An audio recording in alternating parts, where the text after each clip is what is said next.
In a town forgotten by time, where trouble rides in with the wind and legends fade slower than scars, they chose the wrong person to provoke, and by the time they realized, it was already too late. The morning sun had not yet broken over the Kanbun, sandstone ridges of Bleak Hollow when Mara Dellinger made her way down the dusty road. Her boots were worn through at the toes. Her clothes hung off her frame, threadbare, sun-faded, and too big by a few sizes. A faded blue kerchief covered most of her hair, and she kept her chin low, hoping to blend in with the dust and shadows. The town was barely waking. Shopkeepers pried open shutters with groggy scowls. A cow lowed somewhere in the distance. The iron bell over Miss Caldy's boarding house creaked like it hadn't rung proper in weeks. She paused near the back door of the bakery. Warmth drifted through the half-open window. Her stomach clenched hard at the smell of fresh bread. How long had it been since she'd eaten something that hadn't come out of a can or the trash? She slid quietly to the side of the building. One half-loaf sat cooling on the windowsill. No one in sight, no one shouting, no one caring. She took it. Footsteps, a shout. Then a strong hand seized her wrist. She spun, elbow raised, but froze. When she saw who it was, Sheriff Harland Oates. "You steal from Miss Caldy," he said, voice hard. "You get to answer for it." The bread dropped. Her voice was barely audible. "I wasn't trying to steal, sir. I'm just hungry, that's all." He stared at her, eyes narrowing. Then he saw it. The bones pushing against her skin. The way her hands trembled.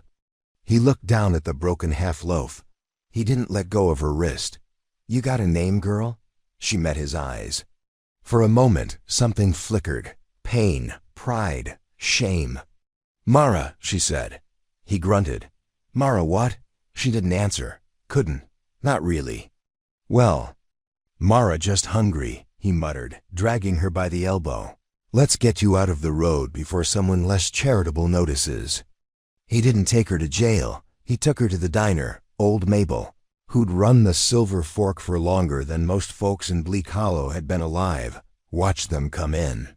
She raised one eyebrow. Sheriff Oates just nodded toward a booth. "Put some food in her." "You paying?" he sighed. "Put it on my tab." Mabel made no protest. Not out loud, anyway. Mara sat stiffly. She didn't know whether to run or cry or just fall asleep right there, till the food came. She stared at it.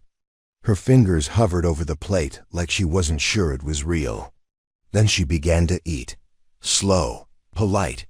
Too polite for someone who hadn't eaten in days. Oates watched her quietly, sipped his coffee. He didn't speak until the plate was clean. "Where'd you come from?" "Nowhere." "That so?" She nodded. He leaned back. "Well, Mara from nowhere, seems like you've got two options. You can work off that breakfast at the stables, or I can let old Mabel here decide what she thinks of thieves." Mabel snorted. "I'd make her scrub pots with lye and a toothpick." Mara's voice was quiet. "I'll work." He stood. "Then come on. Let's see what you're made of." She followed. That morning would be the first of many. The stable was no easy place. The horses didn't care who she was. Neither did Wyatt, the stable master, a war-scarred man who spoke mostly in grunts. She shoveled, hauled water, dragged hay. Her hands blistered and her feet bled. But she never complained. Not once. Word spread. The girl Sheriff Oates dragged in was working harder than most hired boys. By week 2, she had a cot in the tack room. By week 4, she'd mended a saddle so well Wyatt grunted. Not bad. She didn't talk much, never said more than she had to. But she listened. And she noticed things. Like how the sheriff always walked a little slower past the church. How Miss Caldy's hands shook when she wrote. How the banker, Charles Nettles, had a voice like spoiled meat and a handshake like a cold eel. And how something in Bleak Hollow simmered just under the surface. Something ugly. Then, one night, it boiled over. A boy was found dead behind the saloon. Jesse Thomlin, 14, worked odd jobs. kept to himself. Sheriff Oates went quiet. Wyatt drank more than usual, and Mara? Mara noticed things others didn't, like the boot print near Jesse's head. Too small for a man, like the way Miss Caldy locked her door an hour early. Like the bruises on her arm. The next day. She said nothing. Until the banker came to the stables. Nettles. He wore a white suit, too white. Shoes too polished. Eyes too dark. Sheriff tells me you've been working hard, he said to Mara, not bothering to hide his sneer. Says you fixed that saddle near perfect. Mara didn't answer. He chuckled. You'd make a fine servant. She looked up. I don't serve. He smiled, but there was no warmth in it. Everyone serves someone, girl, sooner or later. He left, but Mara had seen something in his coat pocket as he turned a polished boot heel. Blood on the toe, and she knew, that night. She went to the sheriff. Told him what she'd seen, what she suspected. He listened. And when she finished, he said nothing. Just poured himself a drink. Nettles runs this town, he said finally. Has for years. The bank owns half of Bleak Hollow. So? He looked at her. So nothing sticks. People disappear. Folks forget. Mara's jaw tightened. I won't forget. And he saw it then. Not just hunger. Not just pain. But something deeper. Conviction. The kind that didn't back down. He poured her a glass of water. You know, if we go after him, it'll be war. She nodded. Then let it be war. And so it began. Before we jump back in, tell us where you're from. If this story moves you, please subscribe. Tomorrow, I have a special story for you. In a town forgotten by time, where trouble rides in with the wind and legends fade slower than scars. They chose the wrong person to provoke, and by the time they realized, it was already too late. The morning sun had not yet broken over the Potfayung sandstone ridges of Bleak Hollow when Mara Dellinger made her way down the dusty road. Her boots were worn through at the toes. Her clothes hung off her frame, threadbare, sun-faded, and too big by a few sizes. A faded blue kerchief covered most of her hair, and she kept her chin low, hoping to blend in with the dust and shadows. The town was barely waking. Shopkeepers pried open shutters with groggy scowls. A cow lowed somewhere in the distance. The iron bell over Miss Caldy's boarding house creaked like it hadn't rung proper in weeks. She paused near the back door of the bakery. Warmth drifted through the half-open window. Her stomach clenched hard at the smell of fresh bread. How long had it been since she'd eaten something that hadn't come out of a can or the trash? She slid quietly to the side of the building. One half-loaf sat cooling on the windowsill. No one in sight. No one shouting. No one caring. She took it. Footsteps. A shout. Then a strong hand seized her wrist. She spun, elbow raised, but froze. When she saw who it was, Sheriff Harland Oates. You steal from Miss Caldy, he said, voice hard. You get to answer for it. The bread dropped. Her voice was barely audible. I wasn't trying to steal, sir. I'm just hungry, that's all. He stared at her, eyes narrowing. Then he saw it. The bones pushing against her skin. The way her hands trembled. He looked down at the broken half-loaf. He didn't let go of her wrist. You got a name, girl? She met his eyes. For a moment, something flickered. Pain, pride, shame. Mara, she said. He grunted. Mara what? She didn't answer. Couldn't. Not really. Well, Mara just hungry, he muttered, dragging her by the elbow. Let's get you out of the road before someone less charitable notices. He didn't take her to jail. He took her to the diner, old Mabel, who'd run the Silver Fork for longer than most folks in Bleak Hollow had been alive. Watched them come in. She raised one eyebrow. Sheriff Oates just nodded toward a booth. Put some food in her. You paying? He sighed. Put it on my tab. Mabel made no protest. Not out loud anyway. Mara sat stiffly. She didn't know whether to run or cry or just fall asleep right there. The food came. She stared at it. Her fingers hovered over the plate like she wasn't sure it was real. Then she began to eat. Slow. Polite. Too polite for someone who hadn't eaten in days. Oates watched her quietly, sipped his coffee. He didn't speak until the plate was clean. "Where'd you come from?" "Nowhere." "That so?" She nodded. He leaned back. "Well, Mara, from nowhere, seems like you've got two options. You can work off that breakfast at the stables, or I can let old Mabel here decide what she thinks of thieves." Mabel snorted. "I'd make her scrub pots with lye and a toothpick." Mara's voice was quiet. "I'll work." He stood. "Then come on. Let's see what you're made of." She followed. That morning would be the first of many. The stable was no easy place. The horses didn't care who she was. Neither did Wyatt, the stable master, a war-scarred man who spoke mostly in grunts. She shoveled, hauled water, dragged hay. Her hands blistered and her feet bled. But she never complained. Not once. Word spread. The girl Sheriff Oates dragged in was working harder than most hired boys. By week 2, she had a cot in the tack room. By week 4, she'd mended his saddle so well Wyatt grunted. Not bad. She didn't talk much. Never said more than she had to. But she listened. And she noticed things. Like how the sheriff always walked a little slower past the church. How Miss Caldy's hands shook when she wrote. How the banker, Charles Nettles, had a voice like spoiled meat and a handshake like a cold eel. And how something in Bleak Hollow simmered just under the surface. Something ugly. Then, one night, it boiled over. A boy was found dead behind the saloon. Jesse Thomlin, 14, worked odd jobs, kept to himself. Sheriff Oates went quiet. Wyatt drank more than usual. And Mara? Mara noticed things others didn't, like the boot print near Jesse's head. Too small for a man, like the way Miss Caldy locked her door an hour early. Like the bruises on her arm. The next day. She said nothing. Until the banker came to the stables. Nettles. He wore a white suit. Too white. Shoes too polished. Eyes too dark. "Sheriff tells me you've been working hard," he said to Mara, not bothering to hide his sneer. "Says you fixed that saddle near perfect." Mara didn't answer. He chuckled. "You'd make a fine servant." She looked up. "I don't serve." He smiled, but there was no warmth in it. "Everyone serves someone, girl. Sooner or later." He left, but Mara had seen something in his coat pocket as he turned a polished boot heel.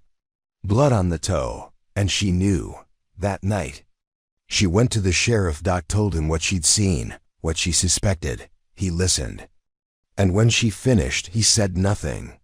Just poured himself a drink. "Nettles runs this town," he said finally. "Has for years. The bank owns half of Bleak Hollow. So?" He looked at her. "So nothing sticks. People disappear. Folks forget." Mara's jaw tightened. "I won't forget." And he saw it then, not just hunger. Not just pain. But something deeper. Conviction. The kind that didn't back down. He poured her a glass of water. "You know, if we go after him, it'll be war." She nodded. "Then let it be war." And so it began. Before we jump back in, tell us where you're from. If this story moves you, please subscribe. Tomorrow, I have a special story for you. The rain didn't let up for miles.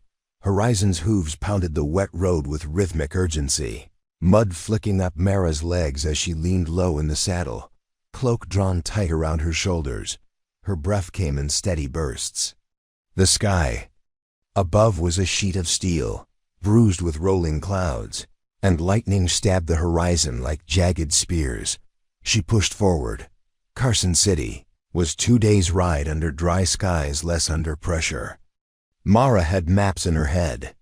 Tributary trails and ridgelines where a good rider could cut a day off the journey. And she was a good rider. Not because someone taught her, but because she'd had no choice. You either became what the world needed you to be, or the world left you behind. And Mara had no intention of being left behind again.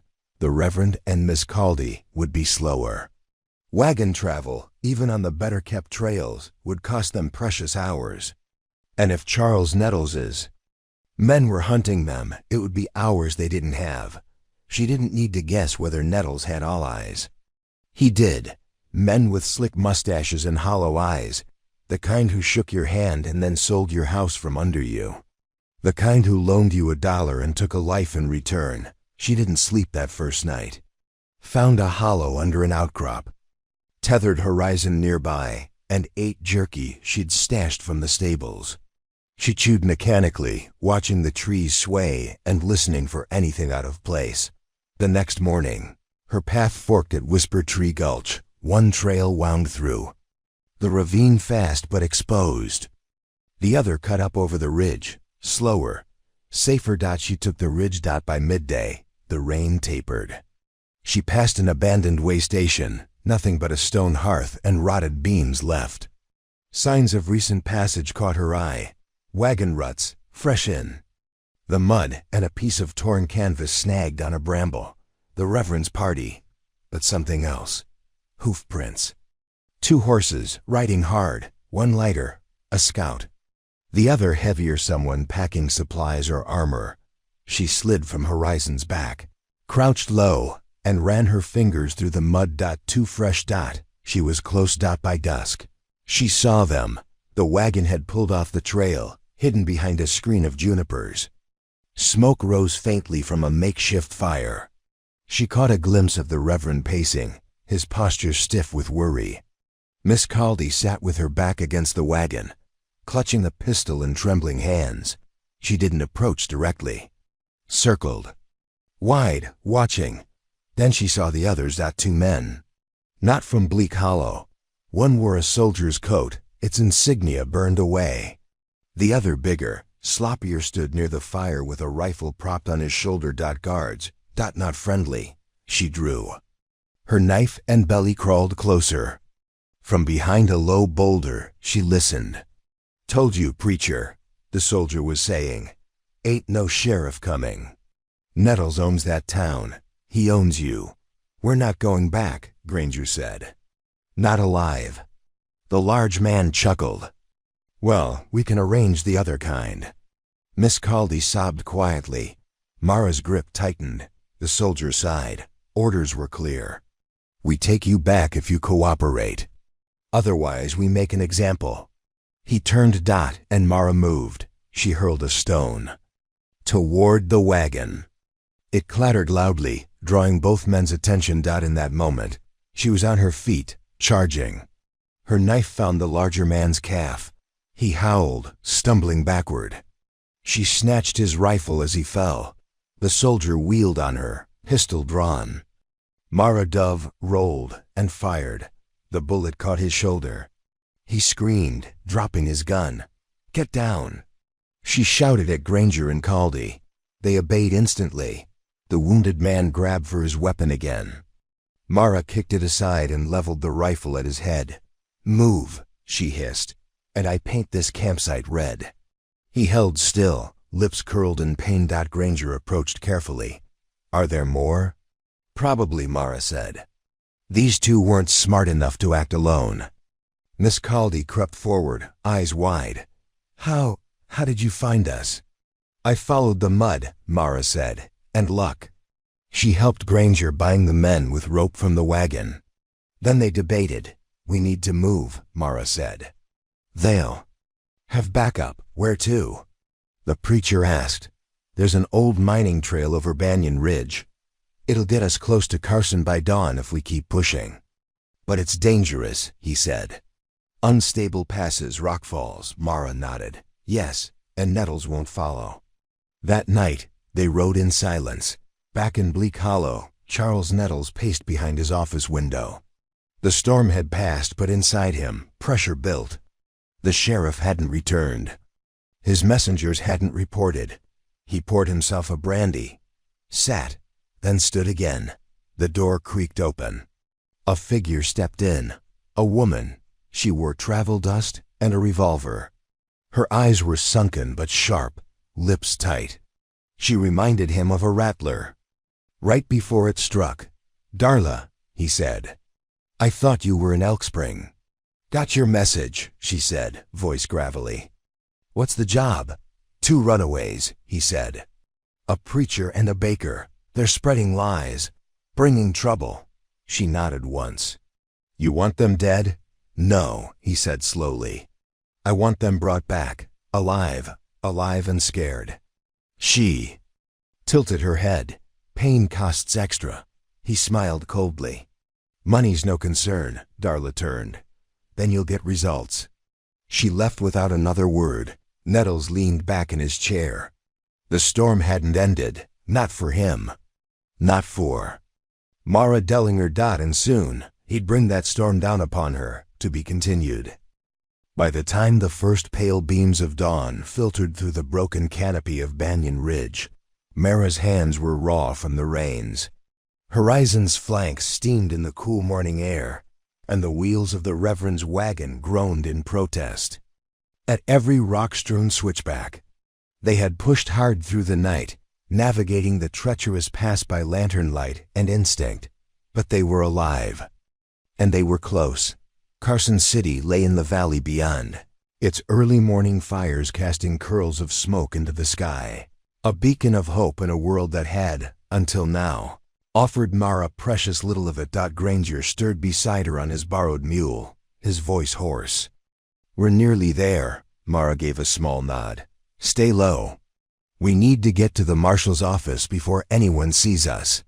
Miss Caldy shivered in the back of the wagon, a blanket draped around her shoulders and a small pistol clutched in her lap. She hadn't said more than 10 words since they escaped the mercenaries the night before. Mara hadn't pushed. Some silences were necessary. They made their way down into Carson under cover of dawn. The streets were waking up, merchants setting out wares, children sweeping storefronts, newspaper boys yawning through headlines. No one noticed the trio and their worn wagon among the early bustle. The marshal's office sat at the eastern edge of town, a squat building of red brick and iron shutters. A deputy nursed a mug of coffee on the porch, raising an eyebrow as they approached. Granger raised a hand. We're here to see Marshal Harlan Dunn. The deputy took one look at the preacher's muddy coat and Miss Caldy's haunted eyes and stepped aside, inside. They were ushered in without delay. Marshal Dunn was a wall of a man, silver in his beard and a revolver slung across each hip like twin warnings. His eyes swept over the trio with quiet calculation. Preacher, he said with a nod, you're a long way from Bleak Hollow. Granger glanced at Mara. Not far enough, I fear. Dunn gestured them into his office. They sat. Mara remained. Standing. Miss Caldy was the first to speak. She told the marshal about Jessie, about the bruises, the threats, the fear that had overtaken her bakery like mold. Her voice wavered, cracked, but she didn't stop. Granger added his part. About Nettles, the threats, the attempts to silence them. Then it was Mara's turn. She spoke plainly. She described the mercenaries, the attack on the wagon, and the tracks. In the mud, she didn't dramatize. She didn't need to. When she was done, the marshal rubbed his chin. That's a lot to bring down on one banker. He's not just a banker, Mara said, voice flat. He's a warlord in a white suit. Dunn leaned back in his chair. Trouble is, everything you've said is hearsay. You got no witnesses but yourselves. And from what I gather, the only real evidence is a bloody boot heel and a few bruises. Granger frowned. So you'll do nothing? The marshal met Mara's eyes. Didn't say that. He stood, walked to the back wall, and pulled down a battered map. Nettles has a history. We've kept an eye on him since he moved in. He's got accounts all across Nevada, property holdings under false names. But nothing ever stuck. Too slick. So what now? Mara asked. We bait him, Dunn said. Bring him into Carson. Let him show his hand. Mara's eyes narrowed. You want to use us. Want to protect you, the marshal corrected. But yeah, he comes for you. He exposes himself. We arrest him. That's the plan. Granger rubbed his temples. That's a dangerous plan. "So's walking back to Bleak Hollow without him in chains," Mara muttered. Miss Caldy said. "Nothing." Dunn turned to Mara. "You got the spine for this?" She met his gaze without blinking. "I've survived worse." He nodded. "Then let's get to work." While the marshal sent out telegrams and prepped deputies, Mara escorted Miss Caldy to a safe house 2 streets over. A woman named Agnes ran it, an ex-nurse with eyes like storm clouds and a shotgun under every floorboard. "You sure this place is safe?" Mara asked. Agnes smiled without humor. "Girl, I once held off a band of raiders with 1 shell and a kitchen knife.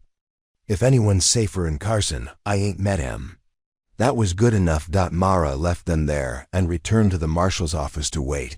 She didn't like waiting. Too many hours to think.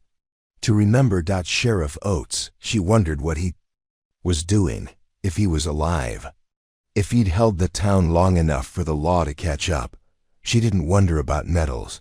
She knew exactly what that man was doing. Planning. 2 nights later, the trap was set. Dunn's men had spread word that Miss Caldy and the preacher would testify. That Nettles was facing arrest. That Mara Dellinger, the girl once accused of stealing bread, was the one holding the match. And just as they'd hoped, the fire came. Late that night, as shadows thickened over Carson's cobbled streets, a rider approached the safe house. He wore a wide-brimmed hat and a long coat. Mara, crouched on the roof across the alley, watched through his scope. She recognized the rifle slung over his back.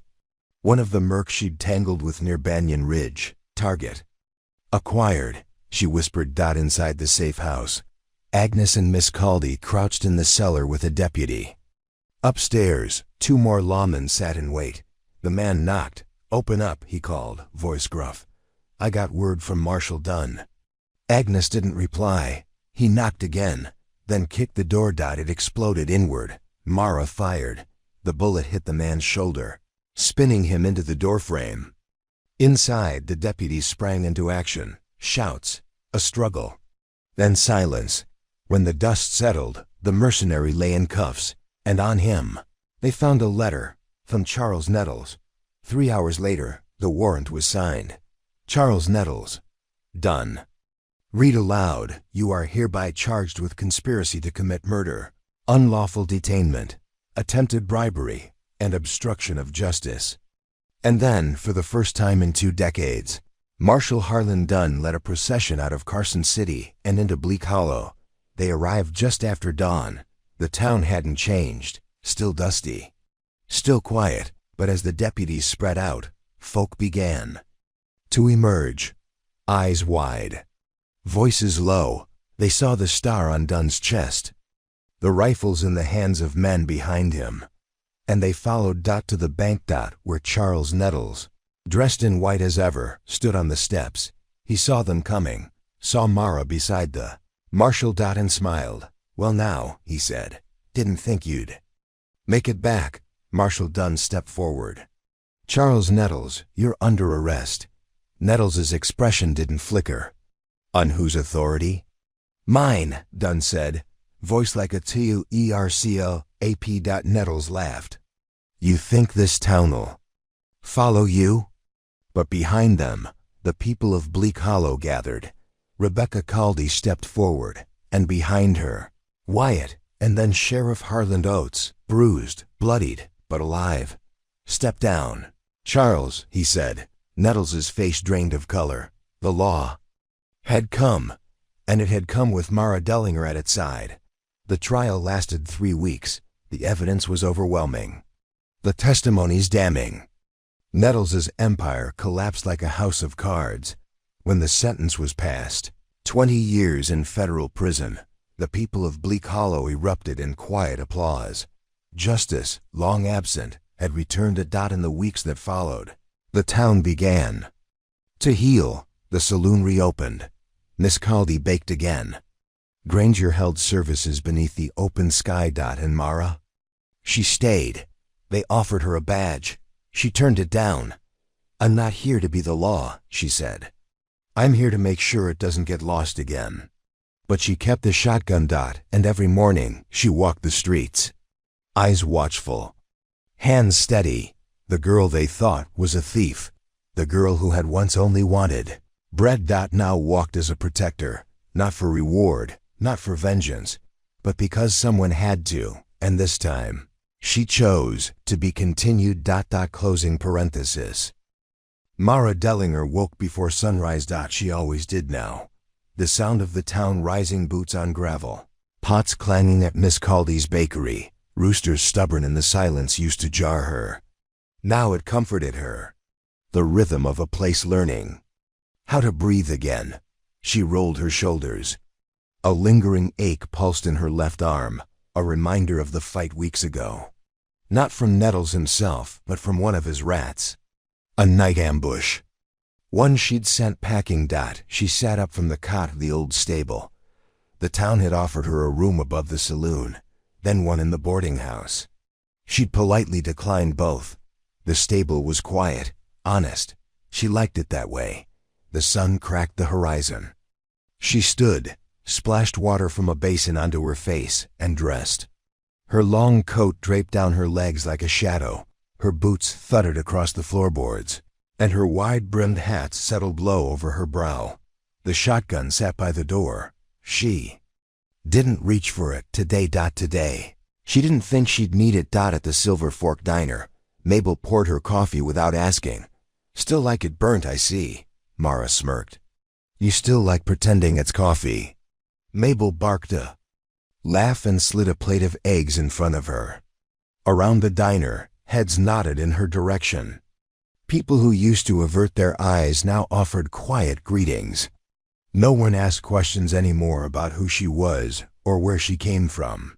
They knew she had proved herself in blood, sweat, and silence.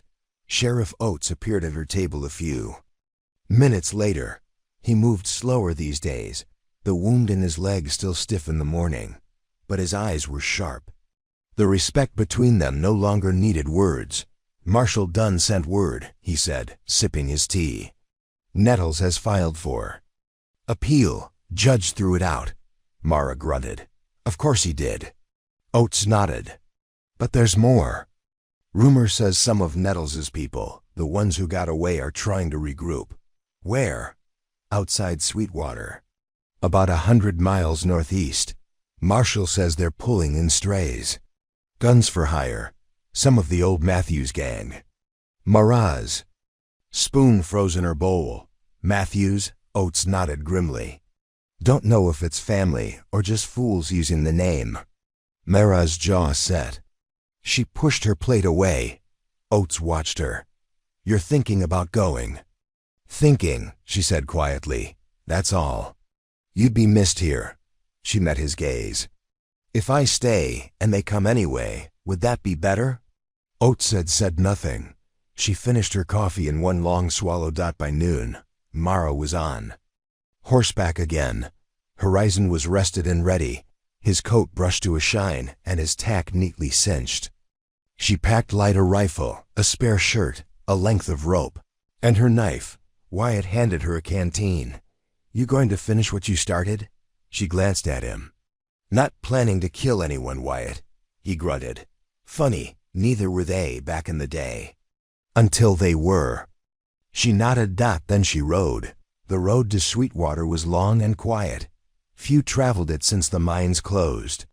Empty cabins dotted the hills, remnants of gold fever and broken promises. She passed through a ghost town by dusk. A faded sign hung sideways. From an iron post, Juniper Crossing. Shutters banged in the wind.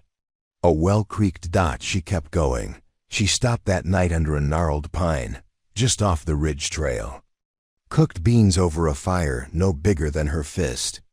Horizon stood nearby, dozing. The night was cold. She didn't sleep much. 2 days later, she reached the Sweetwater Pass and saw the smoke. Someone had set up camp. She dismounted and climbed the southern ridge. Crawled across sandstone until she could see the clearing below. 3 men around a fire. One tall, one wiry, one round as a keg. They wore mismatched coats and spurred boots. A scatter of rifles leaned against a log. Tents flapped in the wind. Further back, a fourth man cleaned his revolver beside a pile of canvas sacks. Money, sacks. Bank. Sacks, she gritted her teeth. She waited. Watched, listened. They were talking about a score.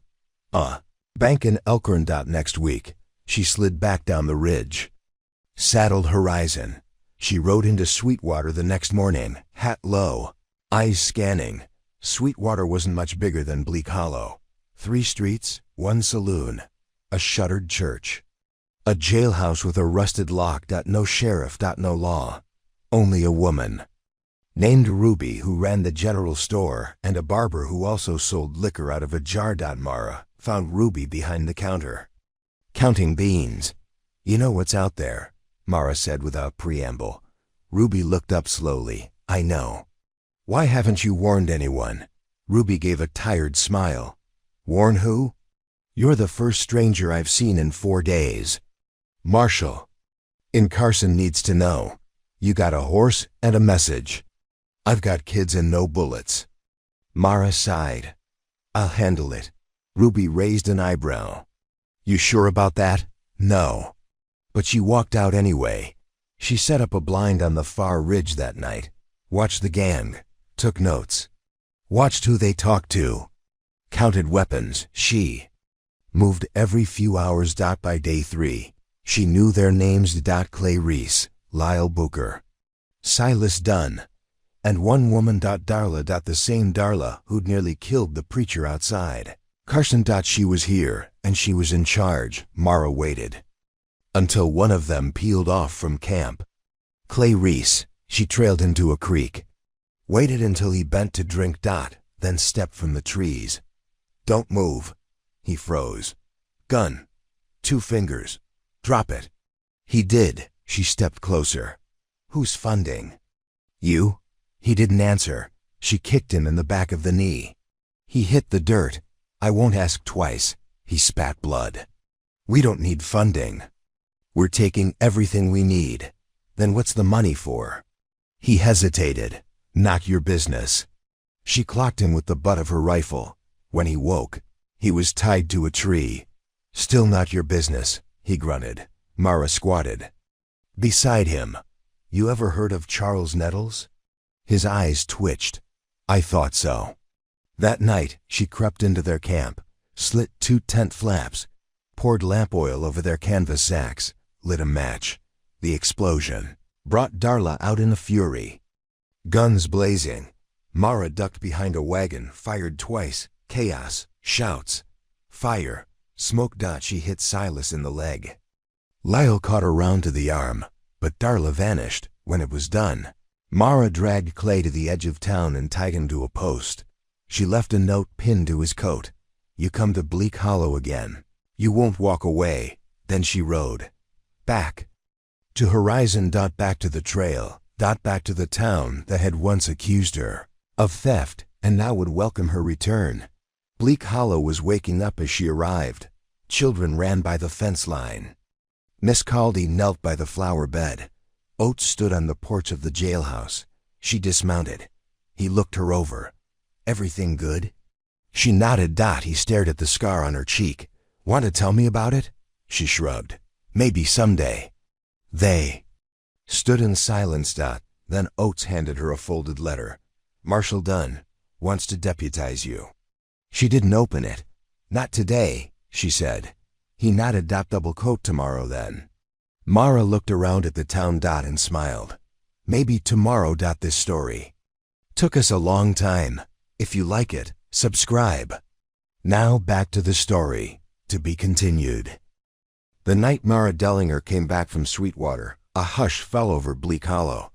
Not because anyone feared her, those days were long gone, but because something in the air shifted, like dust pausing mid-spin before settling again. The kind of quiet that came just before a storm. Or just after. She slept in the loft of the old stable that night, same as always. Horizon rested below, snorting in his sleep. The town, all tucked away behind shuttered windows and half-locked doors, trusted her now, trusted her more than she knew what to do with. But that night, sleep came hard. Her dreams, twisted and half-formed, pulled her between past and future. She heard the echo of her own voice. "I'm just hungry, sir. That's all." And in the dream, she wasn't saying it to Sheriff Oates, but to someone far worse. A face she couldn't place. An absence wrapped in a suit of shadows. Morning brought no clarity.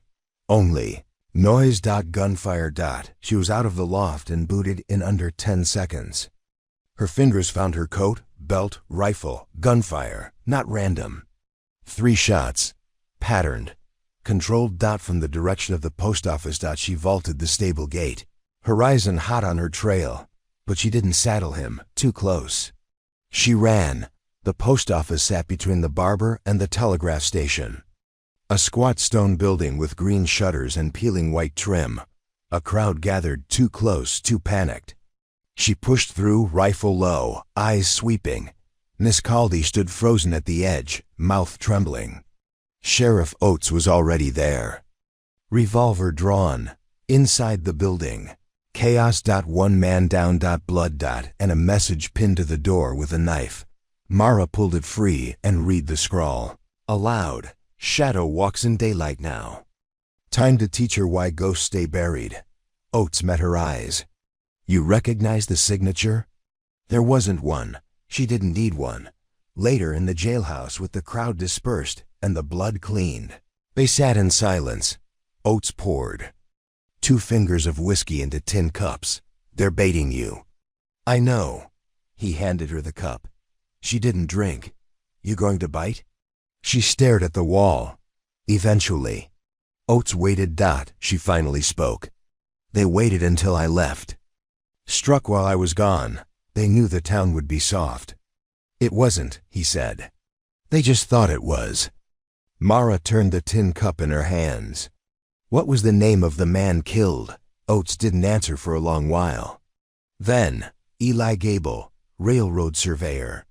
Stayed 2 nights at the boarding house. Kept to himself. Wrong place, wrong time? More like chosen place, right time. Message wasn't for him. She nodded. The message was for her. The next morning, a wire arrived. From Marshall Dunn. Oates read it aloud. Raid in Elkhorn. Bank hit. Survivors say Prairie Shadow name used. Suspects headed south. Believed en route to Hollow. Advise prepare. Defense. Reinforcements en route. Mara exhaled slowly. Using the name, Oates nodded. Means one of them was there. Maybe Sweetwater crew. Maybe someone else. Means they want to tear down the legacy, she said quietly. Start with the story, then take the person. Oates leaned forward. They can't take what you don't give. She looked up. Then let's not give them anything. They spent the next 3 days preparing. The people of Bleak Hollow. Didn't ask questions. Not anymore. They patched the shutters, reinforced the church bell tower, fortified the boarding house basement. Wyatt organized a night patrol with rifles and lanterns. Miss Caldy cooked for them all, her hands busy and shaking. Preacher returned from Carson, writing hard. He delivered new ammunition and led prayers at dusk. Mara did not pray. She watched. She waited. On the 4th night, they came. Riders. 8 of them. Ghosts dressed in black and gunpowder. They came just after midnight. No warning. No bluster. Just steel. The first rifle cracked from the rooftops. A warning shot, then the street lit up. Gunfire. Muzzles flashing like the eyes of wolves. Screams. Windows shattering. Mara stood in the middle of it all, calm, measured. Her rifle spoke twice. One rider fell, then another, from the shadows behind. The blacksmith's shop. Darla stepped forward, unarmed. Shadow, she called. Let's not make this about the town. Mara lowered her rifle slowly. Oates was 20 paces behind her. Darla grinned. This is about you and me. It always was. Mara's voice was flat. You dragged innocent people into it. They were never innocent, Darla spat. They let you stay. They let you rise. They let you become what you were trying to. Forget. Oates stepped forward. She earned every second of peace here. Darla's hand twitched. Oates raised his revolver, but Mara stepped between them. "No," she said. "She's mine." The duel was old-fashioned. Agreed on by all parties. Settled in the street. Witnessed by the town. 10 paces. Turn. Fire. Oates tried to dissuade her. Granger pleaded. Miss Caldy cried. Mara simply stepped into the center of the street. The air held its breath. Darla mirrored her. 10 paces. Both women turned, but only Mara fired. Darla fell, clutching her side. Alive, wounded. Mara walked forward, silent. Stood over her. "You could have been more," Mara whispered. Darla gritted her teeth. "So could you." Then she passed out. By dawn, the rest of the gang was gone. Captured, disarmed, or dead. Marshal Dunn arrived 2 hours later. Took statements. Offered praise. Offered the badge again. Mara declined. "Still not ready to be the law," she said. He understood. But this time, he left the badge anyway. "Just in case," he said. That evening, Mara stood outside the saloon, watching the children play. Sheriff Oates joined her, sipping sweet tea. "You did good," he said. "I did what I had to." Same thing most days. She looked at the badge on the step. "Picked it up. Maybe one day," she said. "If the town still needs me." Oates looked out at the streets, the buildings, the sunset. "They will." Mara turned back toward the stable, toward the place where her story had started. Not with a gun, not with a fight, but with a stolen loaf of bread and the words, "I'm just hungry, sir. That's all." To be continued. By the 7th week after the duel, Mara Dellinger's name had settled over Bleak Hollow like a hush over snowfall. Not feared, not worshipped, just present, like the slow draw of the wind through pine, or the morning bell from Miss Caldy's bakery. People didn't call her the Prairie Shadow. That was a name for stories. Mara to them was simply the woman who kept them safe. The one who got there first when the dog went rabid, or when the freight wagon overturned on the ridge, or when the banker's boy went missing for 3 hours and turned up sleeping in the old windmill. But even as normalcy returned, a current of something unspoken hung beneath it. Something no one wanted to say aloud. The men and women who had come for her were still out there. Not the ones she'd seen. The ones she hadn't. She felt them. And so she kept watch. It was near dusk when the letter arrived. Wyatt handed it to her on the porch of the stable. He didn't speak. The envelope was plain, unmarked, but the handwriting on the front made her blood run cold. She read it once. Twice. Then folded it neatly and burned it in the trough behind the tack shed. Oates found her at the edge of the orchard that evening, sharpening her knife. "Trouble?" he asked without preamble. She didn't look up. Not yet. He waited. She finished the blade, tested it on her thumb, then sheathed it. "Someone from before," she said finally. "Before here?" She nodded. Oates rubbed his jaw. "You want to talk about it?" "Not really." He studied her, then sat on the stone wall beside her. "Well," he said after a beat, "you want to tell me where you're going?" She looked up sharply. "I didn't say I was leaving." He smiled faintly. "You didn't have to." The next morning she left before dawn. No goodbyes. She rode alone. Not toward Carson. Not Sweetwater, south, through the desert scrublands, over the dry bones of creek beds and the broken hulls of abandoned wagons, toward a place called Candle Rock. Few remembered it. Fewer still went there. It was a hole in the earth, and Mara had once called it home. Candle Rock wasn't a town. Not anymore. Just 2 rows of collapsed shanties, a rusted sign half swallowed by sand, and a well that hadn't run in years. Wind blew through the ribs of the buildings, whispering secrets to no one. She tethered Horizon by the well and walked the rest of the way on foot. Her boots made no sound on the sand. At the far edge, just past the last frame of what used to be a saloon, a man waited. He sat on a crate, wore a gambler's vest, Thin frame, sunken cheeks. A pistol lay across his knees. He looked up as she approached. "Mara," he said, voice like old paper. "It's been a long time." She stopped a few feet away. "Hello, Eli," he nodded. "Did you get my letter? I burned it, I figured." She crossed her arms. "Why call me now?" Eli stood slowly. He wasn't tall, but his presence had always made him seem taller. He'd been fast once. Faster than her, even. Before the mines closed. Before the raid. Before the fire. "You should sit," he said. "This is going to take a while." She didn't. He shrugged. "Suit yourself." Then he told her about the gang, about the man they now followed. Not Darla, not Clay or Silas, someone else.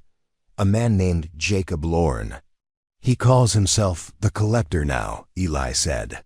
"He's not a gunslinger. Not like you or me.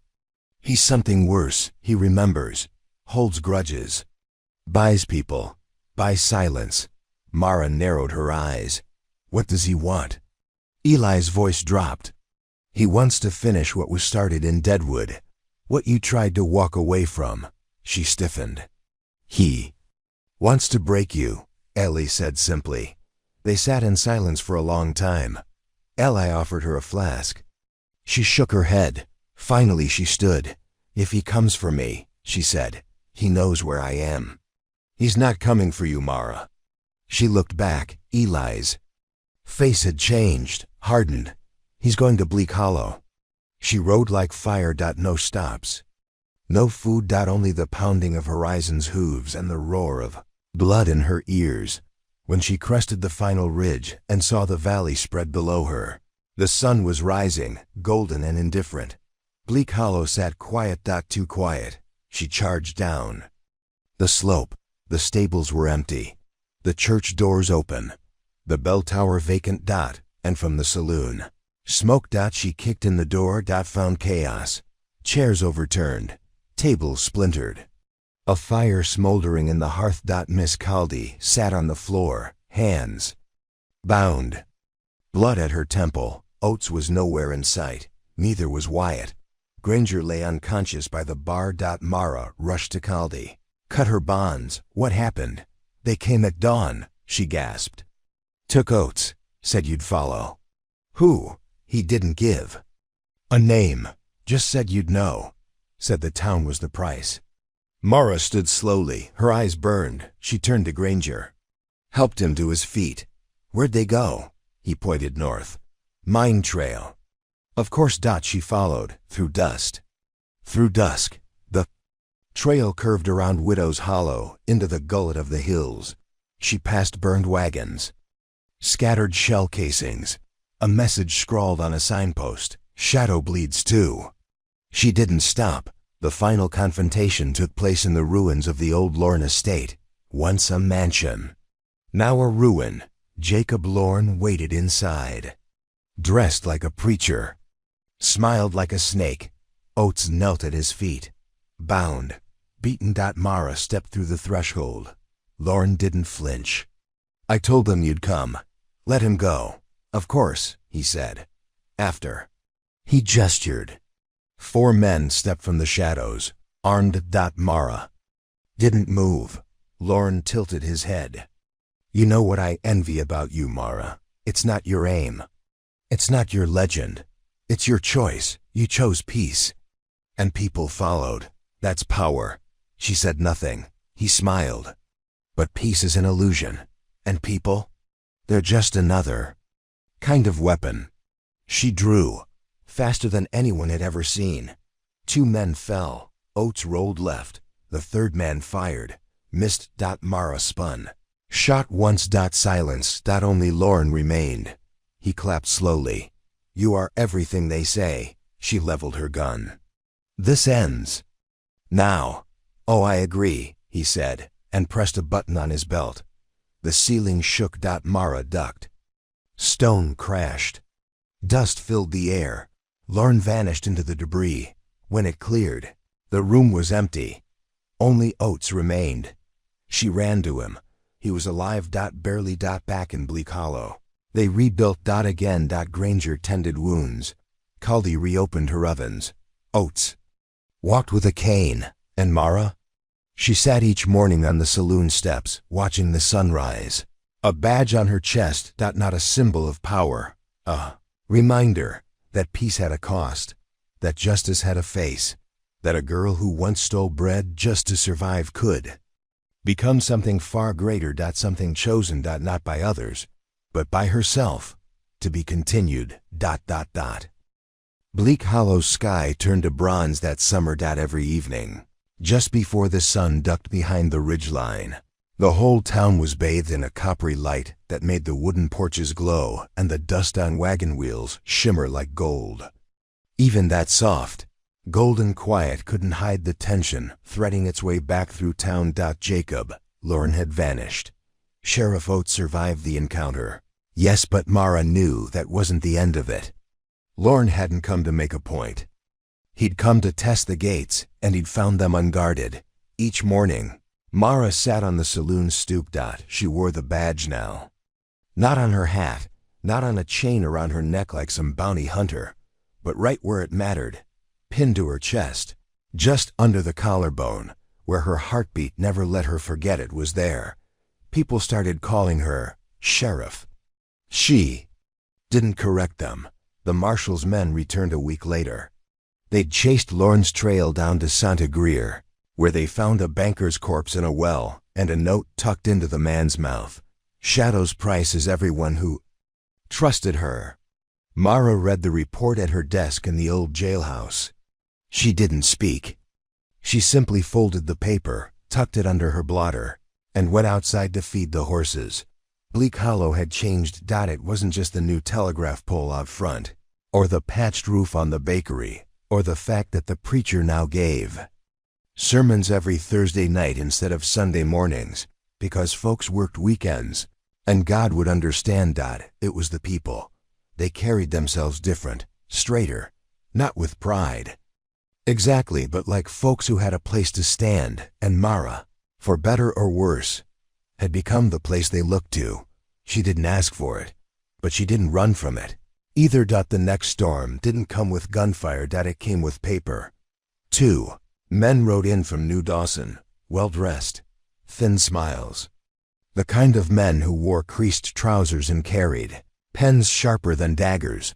They asked for Mara. She met them on the boardwalk in front of the general store.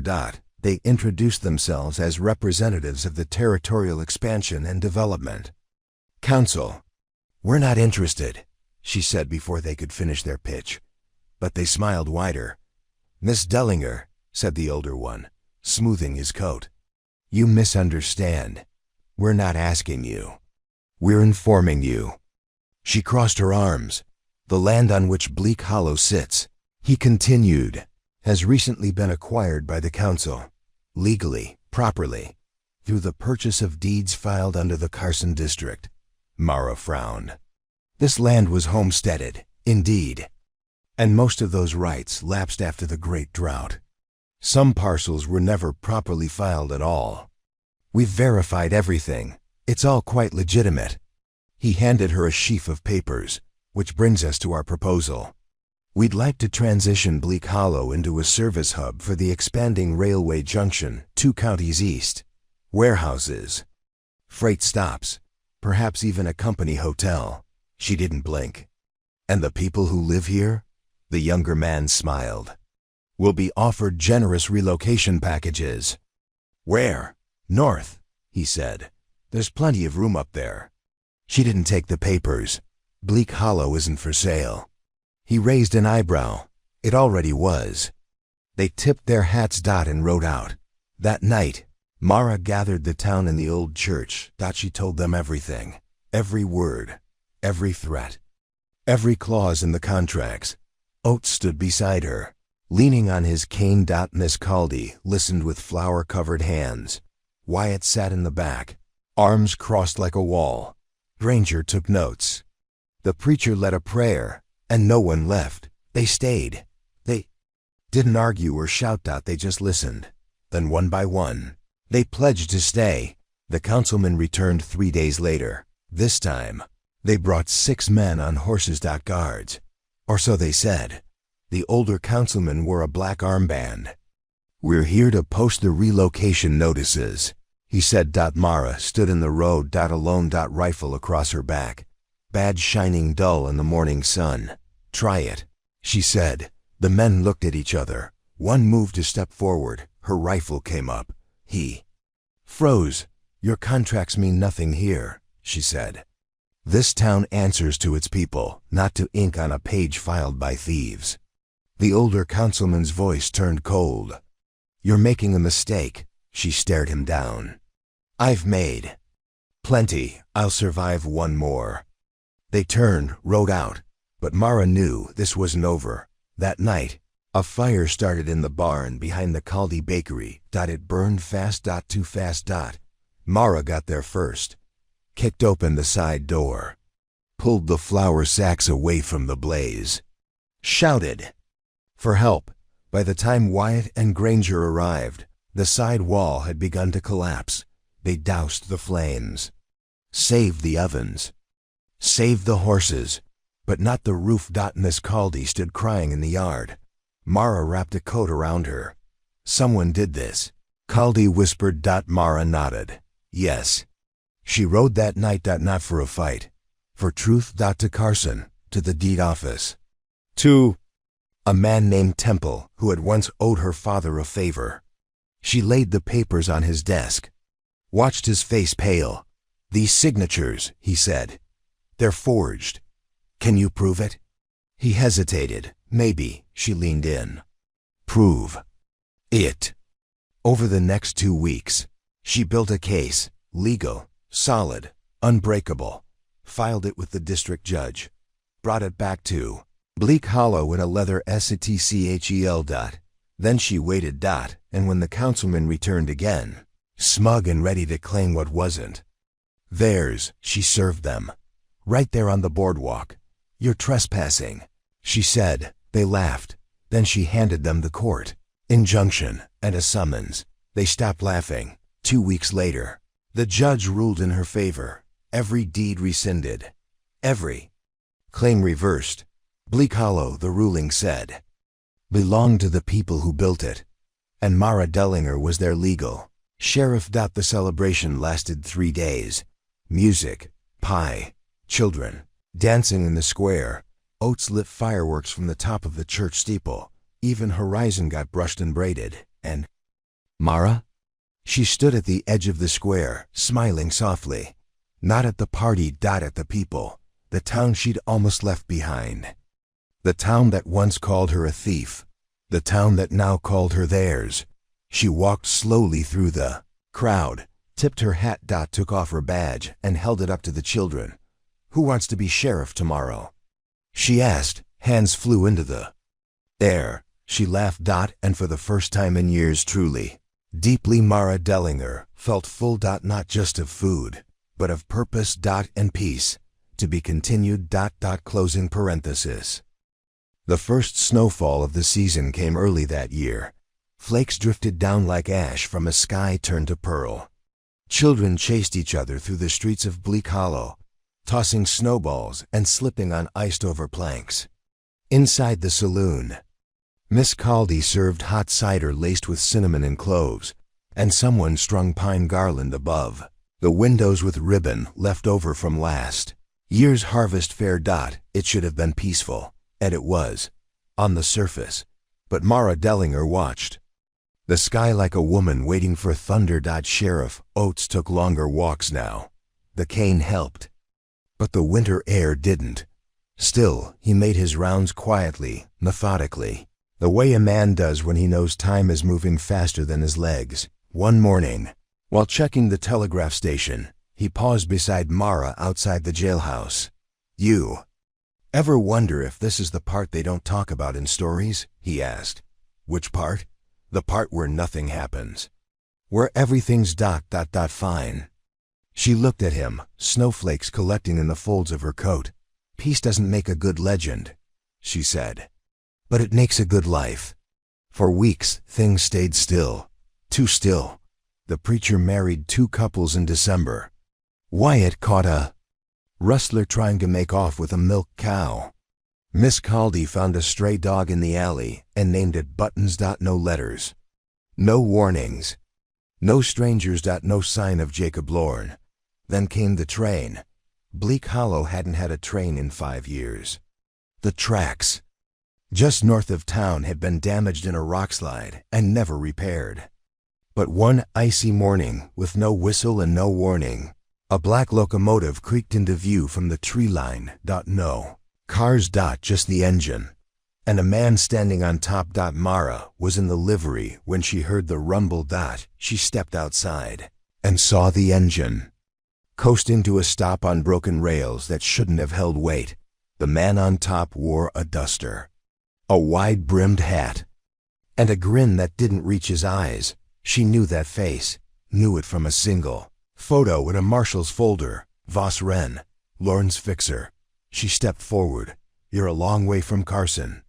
Voss raised his arms as if to embrace the snow. Just following the weather, he said. People were gathering, slowly, warily. Trains out of service, she said. Aren't we all, one way or another? She unlatched the holster strap on her revolver. State your business. Voss hopped down, boots crunching on the icy railbed. Business is what brings me, Sheriff.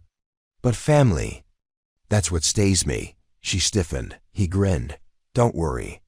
Not your family. She drew. Talk straight. He did. Jacob Lorne's dead. The words didn't register at first. What? Found him in a dry well outside Dry Gulch. Bullet in the neck. Rope burn on the wrists. He went rogue. Got sloppy. Made enemies. And you? Voss shrugged. Looking for work. Mara laughed once, sharp and cold. You came here to apply for a job? I came here to give you a gift. He reached into his coat. Half the town flinched. But he pulled out a sealed letter. He handed it to her. From Lorne. He wrote it the week before he died. Said to deliver it only if I lived longer than he did. She took it, slowly. Read the front. It said, to the only person who ever scared me. She read it alone. In the stable. No one saw her hands. Shake. The letter wasn't long. It wasn't kind, but it was true. Lorne had confessed to orchestrating the early raids, to forging deeds, to manipulating the council and framing her name with whispers and blood. He said he admired her. He said he'd always believed she'd come for him. He said he regretted not meeting her younger. She burned the letter and buried the ashes in the frost. Voss Wren didn't leave. He stayed at the edge of town. Rented a room above the old storehouse. Never caused trouble. Never smiled too long. Never carried a visible weapon. And every day Mara watched. Oates warned her. Snakes don't shed because they're tired of slithering. I know, she said. You gonna run him out? No. Why not? Because I want to know what he does when he thinks he's safe. 3 weeks later, he saved a child. It was January. A storm rolled in like a blanket soaked in iron. One of the Carson merchant wagons lost control on the ridge. A wheel snapped. The wagon flipped. A child barely 6 got pinned underneath. The parents screamed. No one could get close. Until Voss dove in, pulled the child out just as the wagon collapsed into the gully. He came back bloodied, bruised, and silent. He didn't accept the thanks, just went home. And Mara sat on her porch that night, staring at the tracks. Thinking. Feeling the badge under her collarbone. Spring came early that year. Snow melted into the gullies. The creek ran high. And Bleak Hollow breathed again. Not because the danger was gone, but because it had changed. So had Mara. She and Voss never became friends, but they shared an understanding. A former villain, a former thief. 2 people who had learned how to survive their own stories and rewrite them together. They rebuilt the rail spur, not for commerce. But for people new.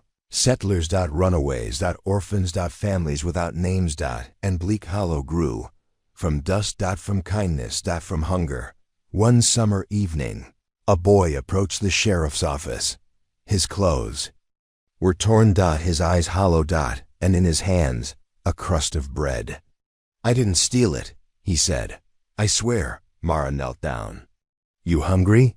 He nodded. She took the bread gently, broke it in half, handed him a piece. That's okay, she said. So was I. And she opened the door. To the office. To the town. To something more. To be continued. By the time the sixth summer sun burned through the blue over Bleak Hollow, the town had changed more than any map could capture. The train came once a week now, not a passenger train, at least not officially. But every Wednesday evening, old engine that once brought fear now brought something else entirely. Letters from distant cousins, crates of worn books, bolts of fabric dyed in shades no one in town had ever seen before. Even a few mail-order brides. And sometimes, someone got off. Not always with a destination. Sometimes just looking to begin again. Mara Dellinger stood at the station one such evening. Not as a sheriff. Not as a legend. Just as herself. She wore her coat loose, hands tucked into the worn pockets, thumb grazing the edge of the badge she kept pinned inside. Not for others to see, but for her own quiet tether. The train hissed and groaned as it settled. The doors opened. A small girl stepped out, clutching a locket and a canvas bag that was nearly as big as she was. She didn't cry. She didn't speak. She just looked around, like she'd already survived something. Mara saw herself in that silence. You looking for someone?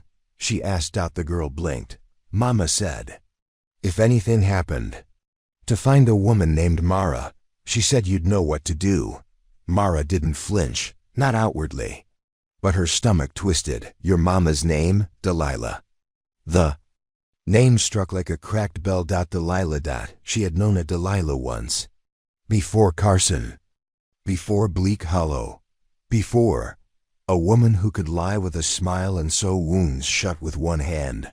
Mara nodded. Well, she said softly, taking the bag. You found me. The girl's name was Penny. She spoke in short sentences like she was measuring how much trust she could afford to give away. Mara didn't push. She set up a cot in the back room of the jailhouse, the one she'd converted into a library and occasional storm shelter.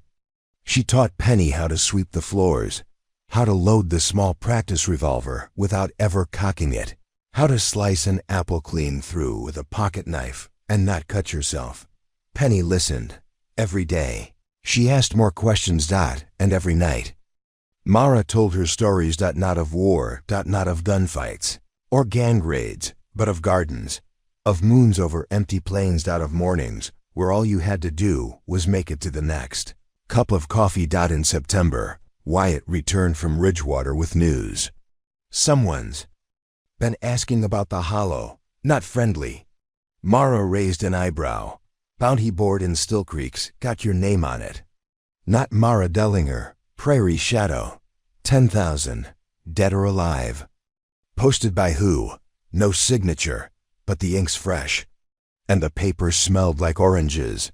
That detail made her pause. I know that smell, she muttered. The next few weeks were quiet. Too quiet. Then the attacks began. Not on Bleak Hollow, on the towns around it. First, a stable burned down in Broken Spoke. Then a preacher shot dead in Clearwater. Then a banker strung up in Santa Greer badge pinned to his chest. Each time, a note left behind. Come find me, Shadow. Each time the ink reeked of oranges. Oates and Mara stood over the body in Greer. The sheriff there was young, not yet steady in the knees. He looked at Mara like she was something made from marble in warning. Why's he calling you out? He asked. Mara didn't answer. Oates did. Because he thinks you run. She looked down at the body. The badge was clean, not bloodied. Whoever killed the banker wanted the symbol to be seen. He's not calling me out, she said. He's marking territory. Back in Bleak Hollow, they prepared not for a siege, but for history. Because history was coming, they just didn't know what name it would wear. 2 days later, a man named Jonah Till walked into town. Tall, thin, scar down his jaw like someone had tried to erase him with a blade. He walked right up to Mara outside the schoolhouse. "I'm not here to fight," he said. "I'm here to warn." "About?" "Man named Creed. Calls himself judge now." She stiffened. She'd heard of Creed. No one lived who hadn't. He was a legend wrapped in skin. Not a gunslinger. Not a warlord. Something quieter. A man who didn't kill unless the rules let him. But he made the rules, Till said. He's got a list. You're on it. So's Bleak Hollow. What does he want? Proof that no one's beyond judgment. Mara laughed once, bitter and low. He'll find this town doesn't care about judgment. That's what scares him. They knew Creed would come, but they didn't expect the parade. 20 men, all dressed in black, not bandits. Officials. Each one carried papers, stamps, wax seals. They walked into Bleak Hollow with silence and authority. Creed came last. On horseback, white duster, silver badge, and a copy of Mara's first wanted poster in hand. He read it aloud. "Wanted for theft. 1 loaf of bread. That you?" She said nothing. "You ran from justice then. I'm here to finish what started." Oates stepped forward. Justice was finished the day she put on that badge. Creed looked at him. "Law isn't redemption, it's correction," Mara finally spoke. "Then let me correct you."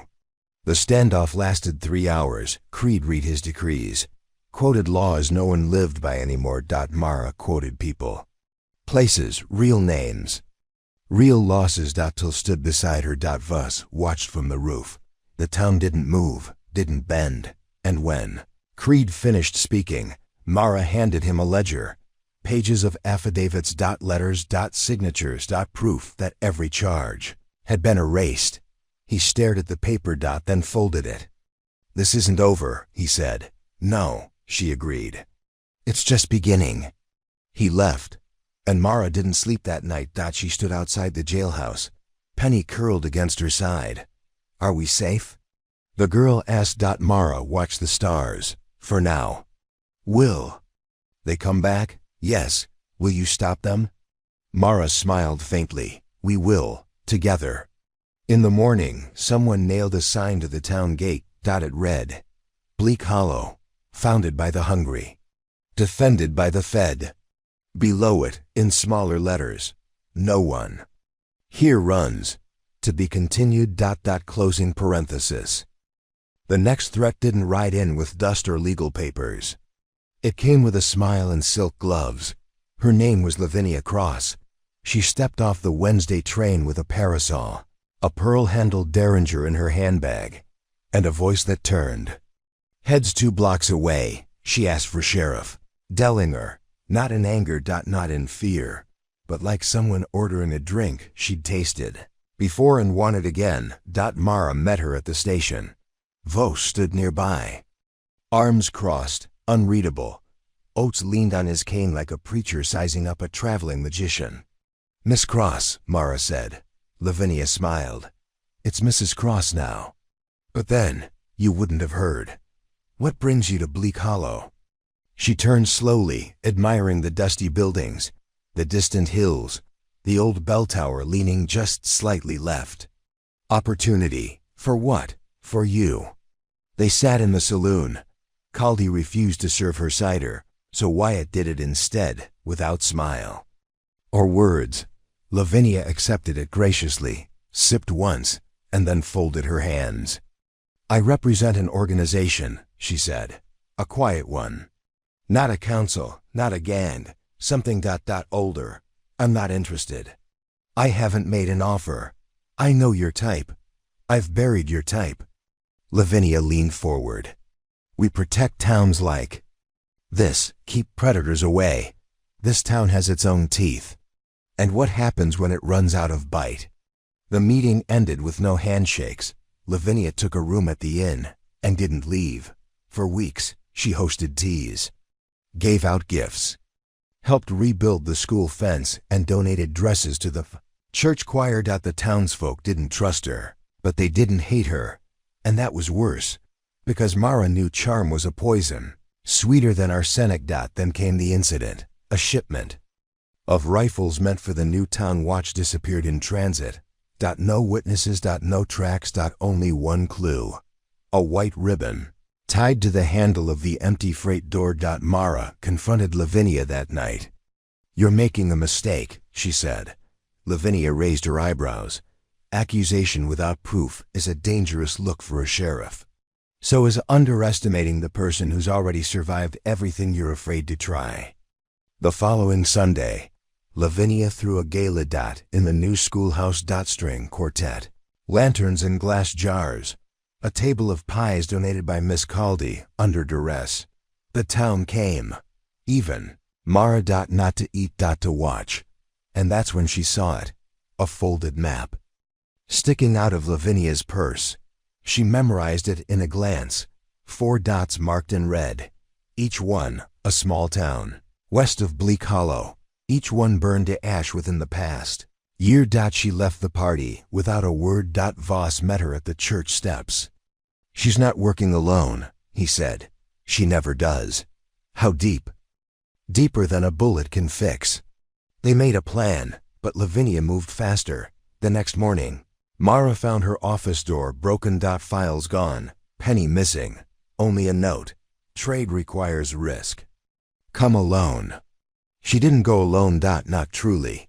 But she rode out on horizon without telling anyone, through the salt flats, into the old canyon. Where the ground cracked like burnt skin and the sky hung low. There, Lavinia waited, beside a half-collapsed carriage and 2 armed men. Penny was tied to the wheel, her eyes fierce, not afraid. Mara stopped 10 paces away. "Let her go." "Let's talk first," Lavinia purred. "You stole rifles, threatened my town, kidnapped a child. What else is there to say? You need us. You need to leave." Lavinia smiled. "I've buried deeper towns than yours." Mara drew, not fast a measure. Deadly. She shot the first man clean. The coast, the fast measure. Deadly. She shot the first measure. Deadly. She shot the first man clean. The Kokunji. Second flinched, dropped his rifle. Penny rolled free. Mara stepped forward, gun still raised. "Last chance." Lavinia raised her hands. "You won't shoot me." "Why not?" "Because you're not that woman anymore." Mara's voice dropped. "No, but I remember her, and she remembers you." She didn't shoot. She walked Lavinia to the town line, banished her. Every step watched by Voss, Oates, and a silent circle of townsfolk. She told Lavinia, "If you cross back, the woman I used to be will greet you." And Lavinia never returned. Was safe. But changed. That night she asked, "Will more come?" Mara nodded. "Why do they hate us?" Mara looked out the window. "Because we stand." Winter returned early. The wind howled through the shutters. But the town stood. Stronger. The people stood closer. And in the darkness, light bloomed. One flame. One family. One fierce, fed, fearless soul at a time. To be continued. Closing parenthesis. Bleak Hollow knew peace, but never forgot how to prepare for war. The snow melted early that year, exposing scars the earth hadn't finished healing. And Mara Dellinger, now in her 5th year as sheriff, didn't need signs to know something was coming. She felt it in the bones of her boots, in the silence between telegraph clicks, in the way even the dogs avoided the train. Station after dusk. Trouble had a shape, and it was riding closer. It started with smoke. Not from the town, no. Bleak Hollow had learned how to guard its own flames. But from the ridge to the west, where the old mining town of Ironslope once stood, a caravan of travelers came through the hollow 3 days later. 20 people. Ash-covered, silent. Raiders, one woman said, barely above a whisper. But not like before. Organized, precise. They didn't steal. They judged. And burned. Mara brought them blankets, water, no questions. But that night, as Penny helped Voss mend a broken wagon wheel, Mara stood on the edge of town and stared westward until the stars vanished behind clouds. Judge Creed had returned. Not as a man, but as a movement, he called it. The Order of Equal Reckoning. They carried no flags. Only ledgers. And rifles. News. Spread. Blackrock evacuated. A preacher in Glentree found nailed to his own pulpit. Children disappeared from a boarding school in Elm Vale, later found returned, fed, and untouched, but each bearing a stamped coin in their hand. The coin said, "Balance comes." Mara gathered the council, Oates, Voss, Caldy, Wyatt, even young Penny, now 13 and sharper than iron. "We don't run," she said. No one disagreed. Drew up new plans, built hidden caches, reinforced water lines, established signal fires and watchtowers. It wasn't paranoia. It was memory. And preparation. Creed's emissary arrived in spring. Not on horseback, but in a polished carriage with white linen curtains. He was young, clean-shaven, dressed like a preacher and carrying a book that looked older than God. He asked for a town gathering. He got one. In the square. He read aloud. "Judge Creed offers mercy to those who confess. His order will evaluate, forgive, or correct. There is no third option." Mara asked, "What if we don't accept the terms?" The emissary didn't blink. Then judgment falls uninvited. She stepped forward, took the book. Held it up. "Tell Creed this town writes its own pages." Then she threw the book in the fire. The emissary did not return, but judgment did. They came at night. 3 fires lit outside town, north, east, and south, each one a signal. Each one the prelude. The townsfolk gathered, rifles ready, children hidden in the church basement. Penny stood beside Mara, revolvers slung low, eyes harder than a thunderhead. And still no attack. Just fires. Just silence, until sunrise. That's when they saw them. Figures. Dozens standing on the ridge. Not moving. Not charging. Just watching. Each dressed in gray. Each holding a book. The order. Waiting. Mara rode out alone. She reached the base of the ridge. Stopped. A single man walked forward. Older. Bald. Calm as a winter pond. He introduced himself as Elias Creed, brother to the judge. "He sends no words now," Elias said. "Only acts." "Then I hope he brought enough coffins." Elias smiled sadly. "I used to believe that too, that we could outgun judgment. But we're not here to conquer. We're here to test. You'll find. This town doesn't break. That's what he wants to know." Elias left. The watchers stayed. For days. No attacks. No contact, just presence. Mara realized this was the test. How long would fear eat at them before someone cracked? The answer came on day 5. A boy from Townateen, bitter and restless, slipped into the night, joined the watchers. Then a woman. From the church. Then a traitor. By the end of the week, 6 had crossed over. Bleak Hollow felt smaller, but tighter. Then Creed came. Himself. Unarmed. With papers. Mara met him in the square. He offered a deal, not surrender. Partnership. "Let us audit your town. If found in moral balance, we leave. If not, we correct." Mara didn't respond. Creed turned, spoke to the gathered crowd. Bleak Hollow was founded by a thief. She stepped forward.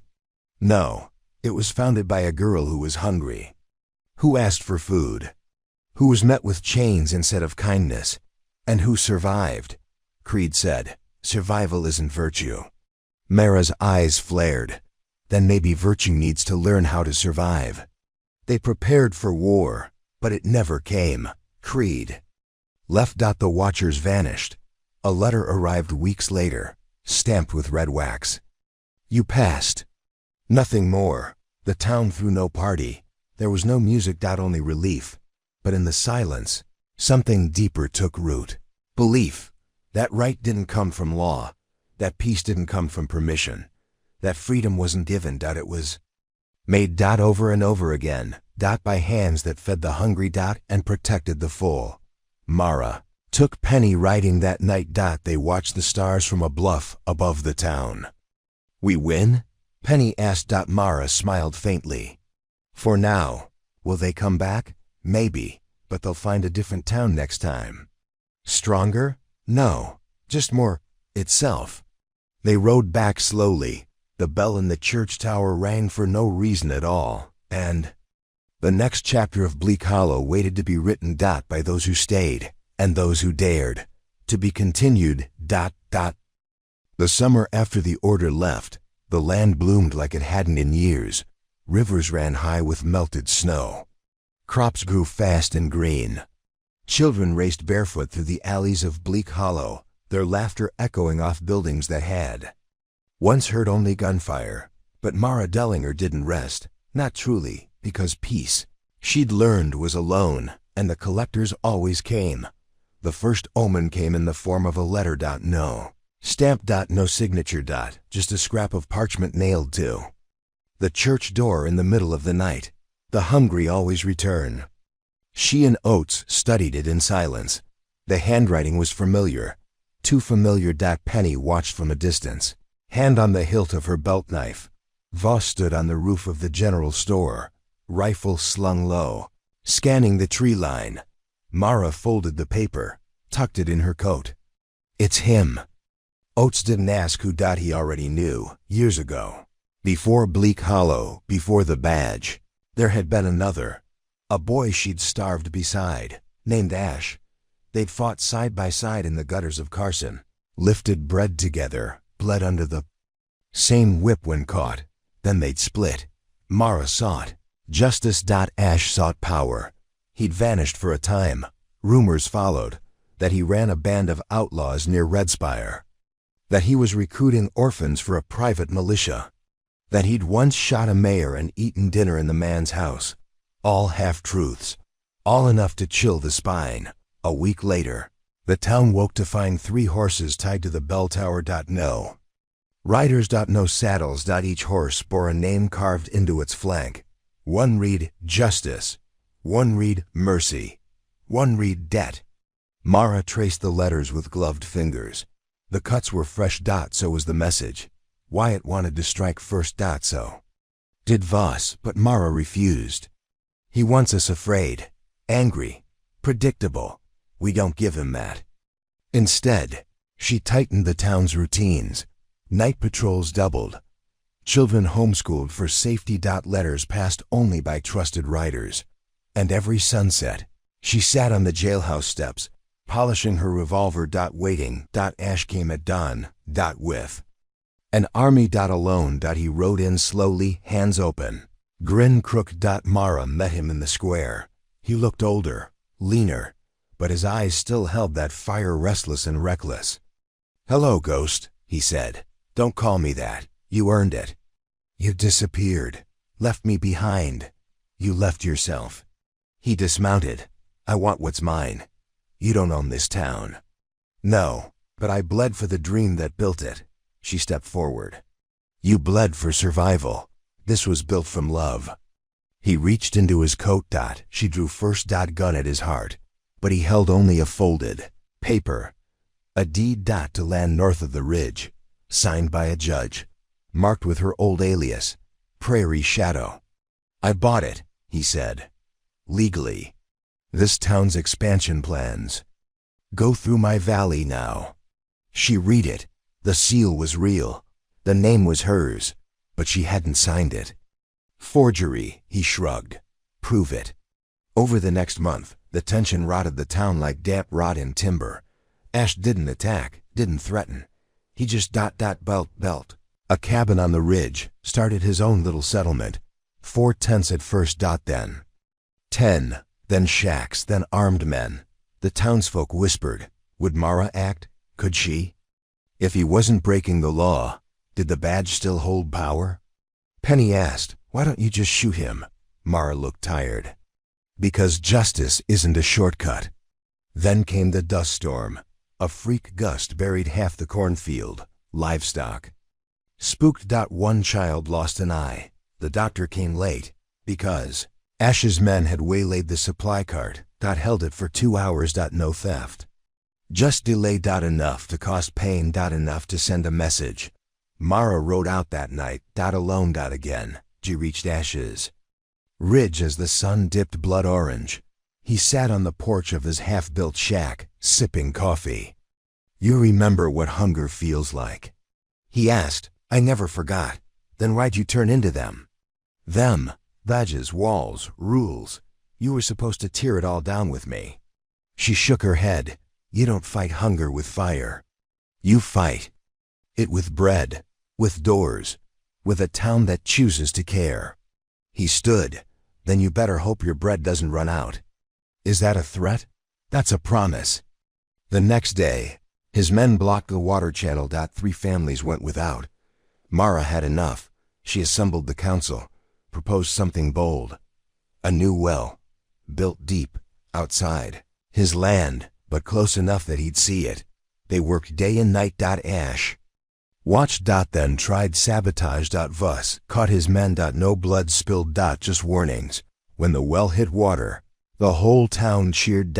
And Mara delivered a message. "We don't need your land. We made our own way. We always have." Ash didn't respond. He just disappeared. Left the ridge. Vanished. A week later, a bag of coins appeared on the steps of the school. Enough to buy books for 5 years. No note, but a single pressed flower inside. A symbol from the streets of Carson. Apology. Mara didn't smile, but she closed her eyes and let the wind carry the memory away. In the weeks that followed, the ridge stayed empty. The town grew stronger. Penny began writing a journal. Oates carved a bench from cedar. Vos built a windmill. And Mara? She taught the next girl to shoot. To think. To lead. Because someday, the hungry would return. And Bleak Hollow would be ready. To be continued. Closing parenthesis. The rains came hard that autumn. Relentless. Every morning the streets of Bleak Hollow turned to mud. The wind driving sheets of water sideways. Crops drowned. Foundations cracked. Roofs leaked. But through it all, the people worked bucket lines. Sandbags trenching ditches by lamplight, because this time, it wasn't bullets or fire. It was just weather. And weather could be outlasted. Mara stood beneath the old train trestle bridge, her boots sunk halfway in the muck, watching the river rise. Penny stood beside her, holding the surveyor's scope like it was a rifle. 3 more inches and it hits the jailhouse steps. Penny muttered. Mara nodded, quietly chewing the inside of her cheek. "Then we move the jail. To where? Caldy's barn, if we must. Justice doesn't need a stone building, just a spine." They evacuated the lower half of town that night. Not in panic. In practiced order. Old plans unfolded from locked drawers. Names checked. Cots hauled. Dry stores shared. Even the children knew what to do. Each had a buddy. And each buddy had a route. They'd survived worse. They'd survived this. But in the dark, between lightning cracks, Mara's gut twisted. Because water didn't leave tracks. And behind every natural disaster, sometimes unnatural hands stirred. 3 nights into the storm, the telegraph wires snapped. North line. Then east. Not from wind. Clean cuts. Deliberate. Voss confirmed it after crawling a mile in mud. "They're testing our isolation." "They who?" Oates asked, voice tired. Voss didn't answer, because he didn't need to. Then, in the middle of the 4th night, the grain silo exploded. Not collapsed. Exploded. A bloom of flame and cinders lit the sky like a signal. Penny screamed. Half the town ran to fight the fire. But Mara ran the other way. To the river. Where 5 boats had crossed. Quiet. Armed. And cloaked in rain. They weren't bandits. Not in the old way. They wore uniforms. Loose gray coats with no insignia. But they moved like soldiers. Disciplined. Coordinated. Ghosts. From some other war. Mara fired first. 3 shots. 1 hit. The others dove. She retreated, counting flashes in the dark. 7. Maybe 9. She sprinted through the alleyways, signaling. The bell tower. It rang once. Then again. Bleak Hollow came alive. By gone. 2 attackers were dead. 1 captured. He was young. No older than Penny, eyes wide. Jaw set. No insignia. No name, just a scar shaped like a sun behind his ear. He wouldn't talk. Didn't have to. Because Mara had seen that mark once before. On a body she buried in Carson, and on a man named Everett Cray. Cray had been a preacher once, a real one. Until the war ended and the gods didn't answer anymore. He turned radical, called himself the shepherd, claimed God had left the world, and it was up to the strong to herd the rest. He gathered soldiers, disciples, built communes. Then armies. Rumors said he was dead, but Mara had never trusted rumors. Especially ones that made threats. Vanished too clean. They interrogated the prisoner for days. Nothing. Until Penny sat with him. No threats. No promises. Just stories. Of hunger. Of mud. Of fire. He cried. Told her where the others camped. Cave 3 miles upriver. She told Mara. They didn't go in force. Just Mara, Voss, and Penny, cloaked, silent, rain. Their cover. They found the cave by moonlight. And what they saw inside changed everything. It wasn't a camp. It was a shrine. Candles lined the walls. Dozens, hundreds, each one burning. Beside a photograph. Faces of dead townsfolk. Bleak Hollow's own. Taken from tombstones, newspapers, homes. Mara's mother. Wyatt's sister. Calde's late husband. All here. All lit. And at the center a book. A massive, hand-bound tome titled, The Reckoning of the Lost. It was open to a page marked Dellinger. Under it, lines and lines of handwritten sins. Real ones. Half-truths. Lies. Every page weighted like a hammer. Penny whispered, "He's rewriting our story." Mara closed the book. Not anymore. They burned the cave. Every photo taken home. First. Every candle snuffed. The book turned to ash. No bodies found. The attackers had fled. But something darker had remained, a blueprint for erasure. Back in Bleak Hollow, they rebuilt the silo, repaired. The lines doubled the night watch. But more than that, they began to write. Every citizen, a journal, a letter, a record, names, dates, truths. Because if someone was trying to steal their past, they'd beat him to it. By remembering. Mara wrote too. Not just of battles, but of bread shared. Hands held. Of a girl once caught stealing food, who became a sheriff, who bled not for power, but for people. She locked her journal in the church vault. Beside the town's charter. And above the door, she carved a phrase, "Let no one rewrite what was survived." The rain stopped, but the memory remained. So did the resolve. Bleak Hollow had endured another storm. And with it, proved again, the fed do not beg. They build, and the hungry, they learn to be continued. Causing parenthesis. Winter came without asking. A hard freeze swept through Bleak Hollow before the harvest could be fully brought in. The crops that remained turned brittle overnight, cracking under boots and wagon wheels. Livestock huddled together in barns padded. With makeshift insulation, every breath came out in clouds. Every cough echoed like thunder in quiet homes. Still, no one left, because cold didn't scare a town that had survived fire. Mara Dellinger slept little. She rose before dawn, checked the water lines, the grain stores, the new well.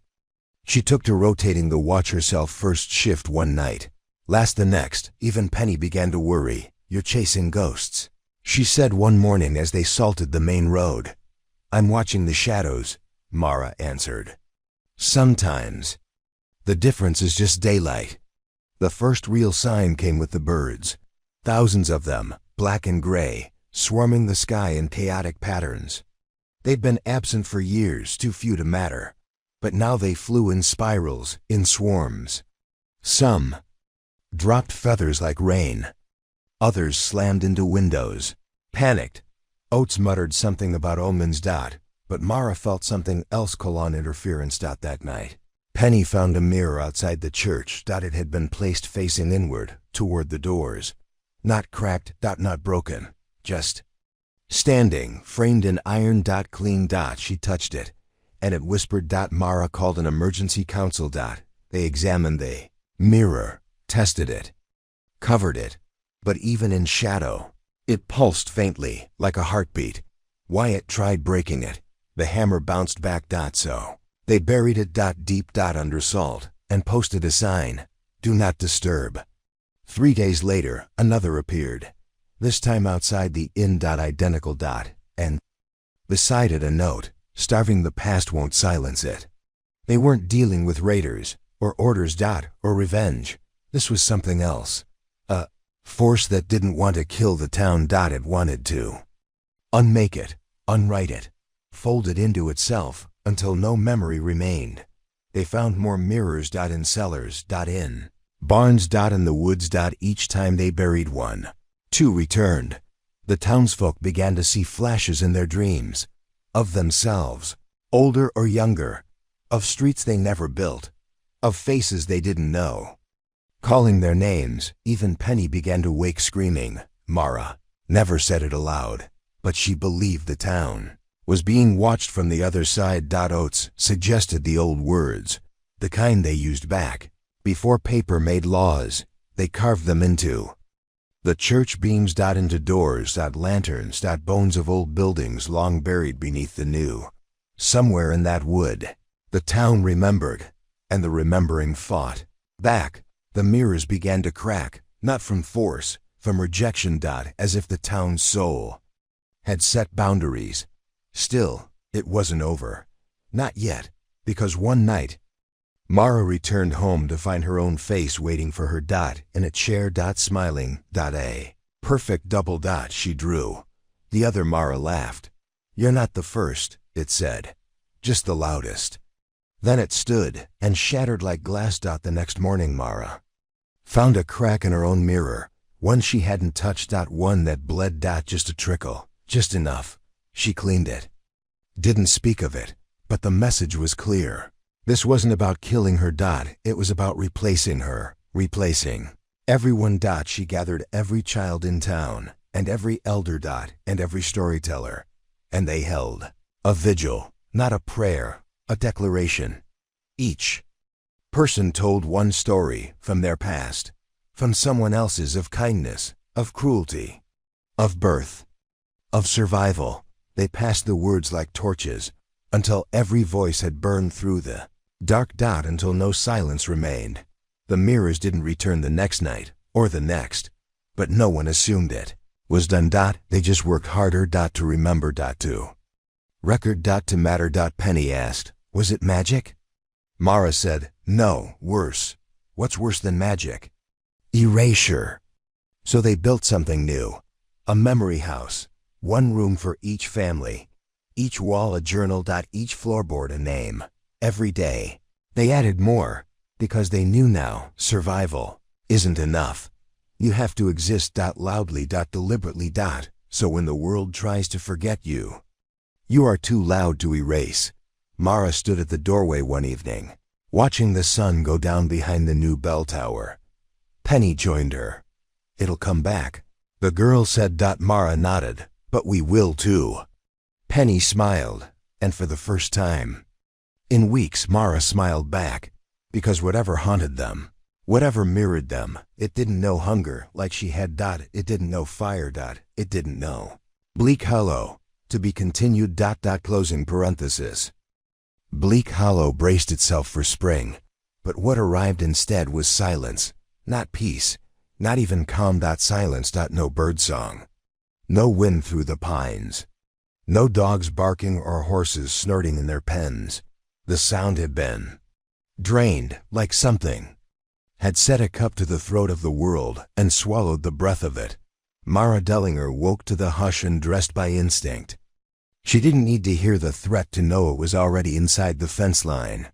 She met Oates on Main Street. He nodded toward the well.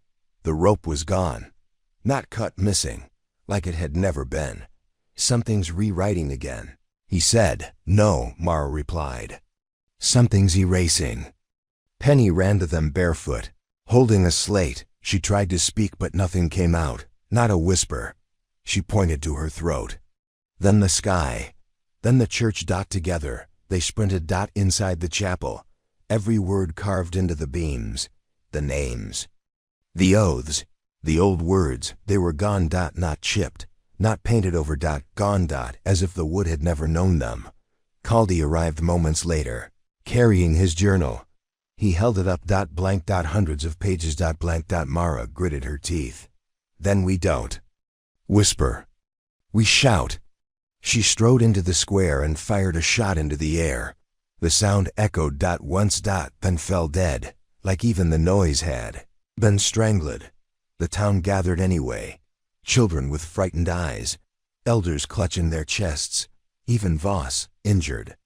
Weeks ago, hobbled on a crutch, they stood in a circle, and Mara raised her voice, not loud, not defiant, just real. She told them a story of a girl who had once been too weak to lift a bucket, of a town that taught her strength without asking. Of the time she was caught stealing bread, and someone gave her soup instead of a sentence. She spoke until the clouds stirred. Until someone else spoke, then another, and another. Each word came out quiet. Then louder. Then sharp. The air returned like a gasp. And with its sound, the bells rang. The horses neighed. A dog barked once and ran. Penny shouted, "They can't take what we say if we keep saying it." But Mara knew better. They wouldn't stop with silence. The enemy had failed at bullets, storms, and ghosts. Now it came for truth itself. 2 nights later, Wyatt didn't remember who he was. He sat at the edge of the well, staring at his hands. "No calluses," he said. "No scars. What did I ever build?" They brought him home. Sat him by the fire. He whispered to the flame, "I don't think I was ever real." They convened a midnight council, everyone present, even those who could barely stand, and Mara made a new decree. Memory is now currency. Share it, trade it, carve it, speak it, daily. They wrote stories on walls, etched songs into stone, taught toddlers their own names in rhyme and verse. It wasn't paranoia. It was armor. Then the child disappeared. Not taken. Forgotten. The town counted heads. 20-7 children. But there had been 20-8. No one remembered the missing one. No face, no name. No mother claiming loss, only Penny. She stood at the well and sobbed. I know she braided my hair. I know she liked sugar and tea. I know she sang to the chickens. Mara knelt. If you remember her, then she's real. Say her name. Penny stared. Tried. Nothing. Mara lit the signal fire. The flames went high. This time. It wasn't a warning. It was an invitation. If something wanted to take from them, let it come. Let it come loud. And it did. That night, a figure walked into town, clad in black. Face shifting, young old male. Female never the same for more than a blink. It didn't speak. Just watched. And where it stood, grass died. Children wept. Penny picked up a stone. Mara put a hand on her shoulder. No, words first. She stepped forward. You know who I am? The figure tilted its head. I am the echo of everything you erased. She shouted. The figure shimmered. I am all the names you couldn't kill. It began to flicker. I am every starving mouth that was fed, every hand that held, every story that outlived your silence. And then she did something she had never done. She sang. Lullaby. The one her mother used to hum, the one the town had never heard. Her voice cracked, but it didn't stop. And the figure cracked too. Then shattered into dust. The next morning, the grass grew back. The birds returned. The town held its breath, and Penny said, I remember her name. They all turned. Penny whispered, Marley. And a small child stepped from behind the church, holding a chicken. Feather. Smiling. The silence never came back. But neither did the illusion that anything was safe forever. Mara knew there'd be more. Not today. Maybe not tomorrow. But someday.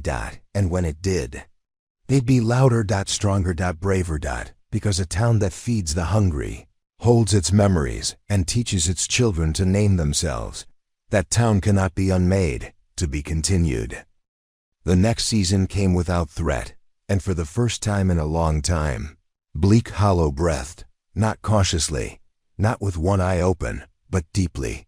They patched roads, painted walls, even planted a few stubborn apple trees in the valley north of. The ridge on land Mara once called contested, now simply reclaimed. But even in peace, Mara didn't stop watching. Because peace had a rhythm, and Mara had learned to hear what fell out of rhythm. It was Penny who found the book, not one of their journals, not a child's drawing book, and not a relic from the shrine cave. This one was bound in thick hide. Old. But clean. And empty, except for one phrase on the first page, "Write the town." She brought it to Mara. Who took it, wordless, and turned each page. Every sheet was untouched, but somehow they smelled like wood smoke and sweat, like memory. When she held it, her hands tingled. When she closed it, the air felt warmer. That night, the stars blinked out. Not all. Just one by one. Every few minutes. Gone. As if someone above were pinching them closed like candles. No noise. No meteor trails. Just darkness spreading in slow, polite silence. Oates called it nonsense, but he stared longer than most. Penny counted aloud. Vos muttered prayers he hadn't said since before the mines. And Mara opened the book and wrote one word: Bleak. The next morning, the stars returned. All of them, and in the margin of the book was a second word, one she hadn't written: hollow. She didn't show the town. Not yet. She studied the book in private, writing only simple phrases. The bell tower stands. The well is clean. The ridge holds apples. Each time, the next day confirmed the truth. Even when storms threatened, even when rot crept close, the book held, the book protected. But Penny, too smart for secrets, found her one night. "You're writing us into being." "I don't know if it's that simple," Mara replied, "but it's that powerful." They looked at each other, one sheriff, one girl who once carried a blade to defend her chickens, now facing something older than bullets, older than fire, the power of story. Penny asked, "Why don't you just write, 'We win forever'?" Mara didn't answer, because she didn't trust shortcuts, because she knew that earned peace lasted longer, because she feared that cheating the story would come with a cost. So instead, she wrote carefully, one truth per day. One act. No prophecy. Just anchors. Just roots. Until the night the children vanished. Again, not from memory. Not from space. From time. The town woke to a quiet without joy. No giggles. No stomping feet. No songs. Every bed slept in. Every chair empty. They searched every field, every barn. Nothing. Then Penny ran straight to the book. She tore it open and gasped. Because the pages were filled. Hundreds of entries. All scrawled in different handwriting, all dated tomorrow. "Someone's writing ahead," she said. Mara grabbed the book. Each entry recorded a child's life, where they went, who they loved, when they died.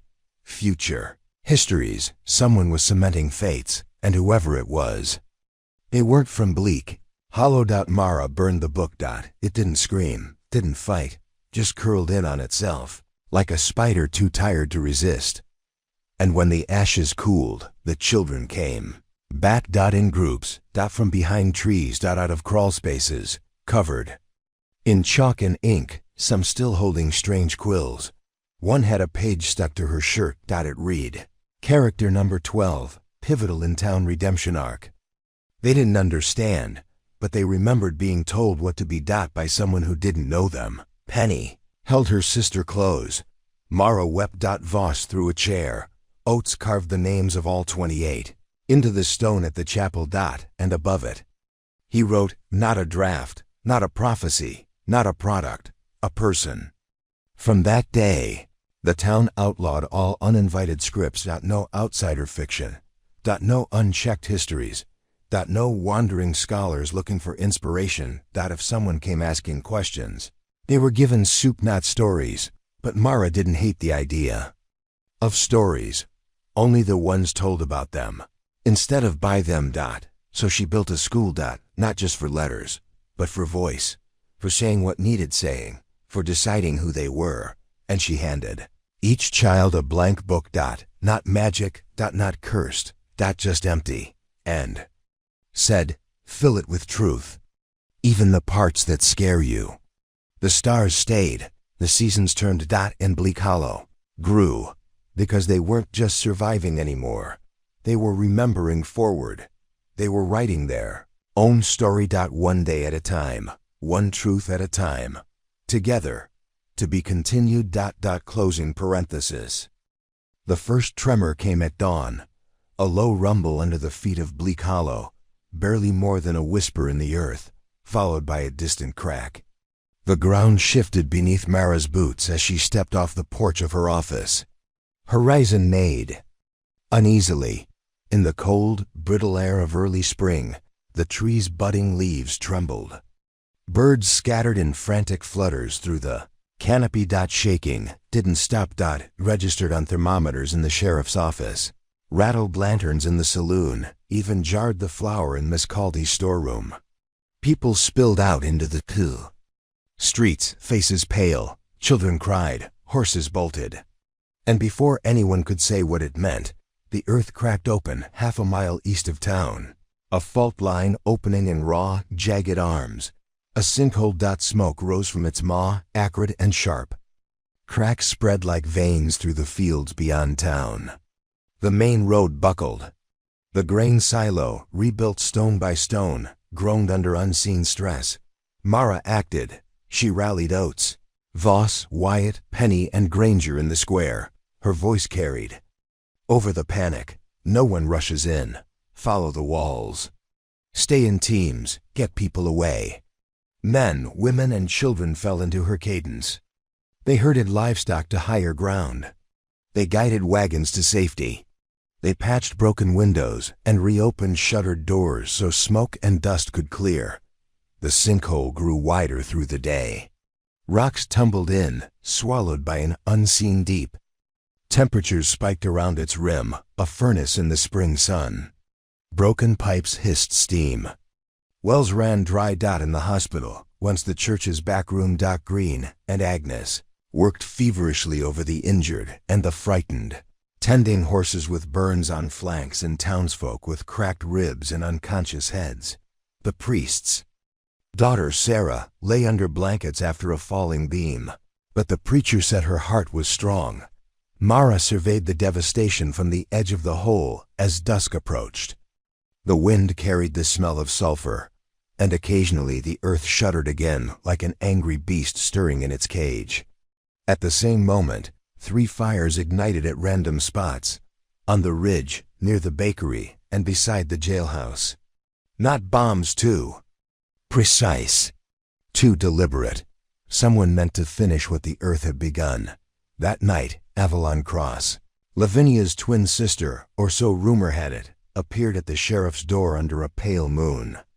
Dressed in kill-smoked leathers, hair braided back, eyes cool as early frost, she carried a brass instrument that glowed faintly. Avalon looked at the sinkhole's smoke plume through a brass-lensed scope. "I heard your town shook itself apart," she said, voice low.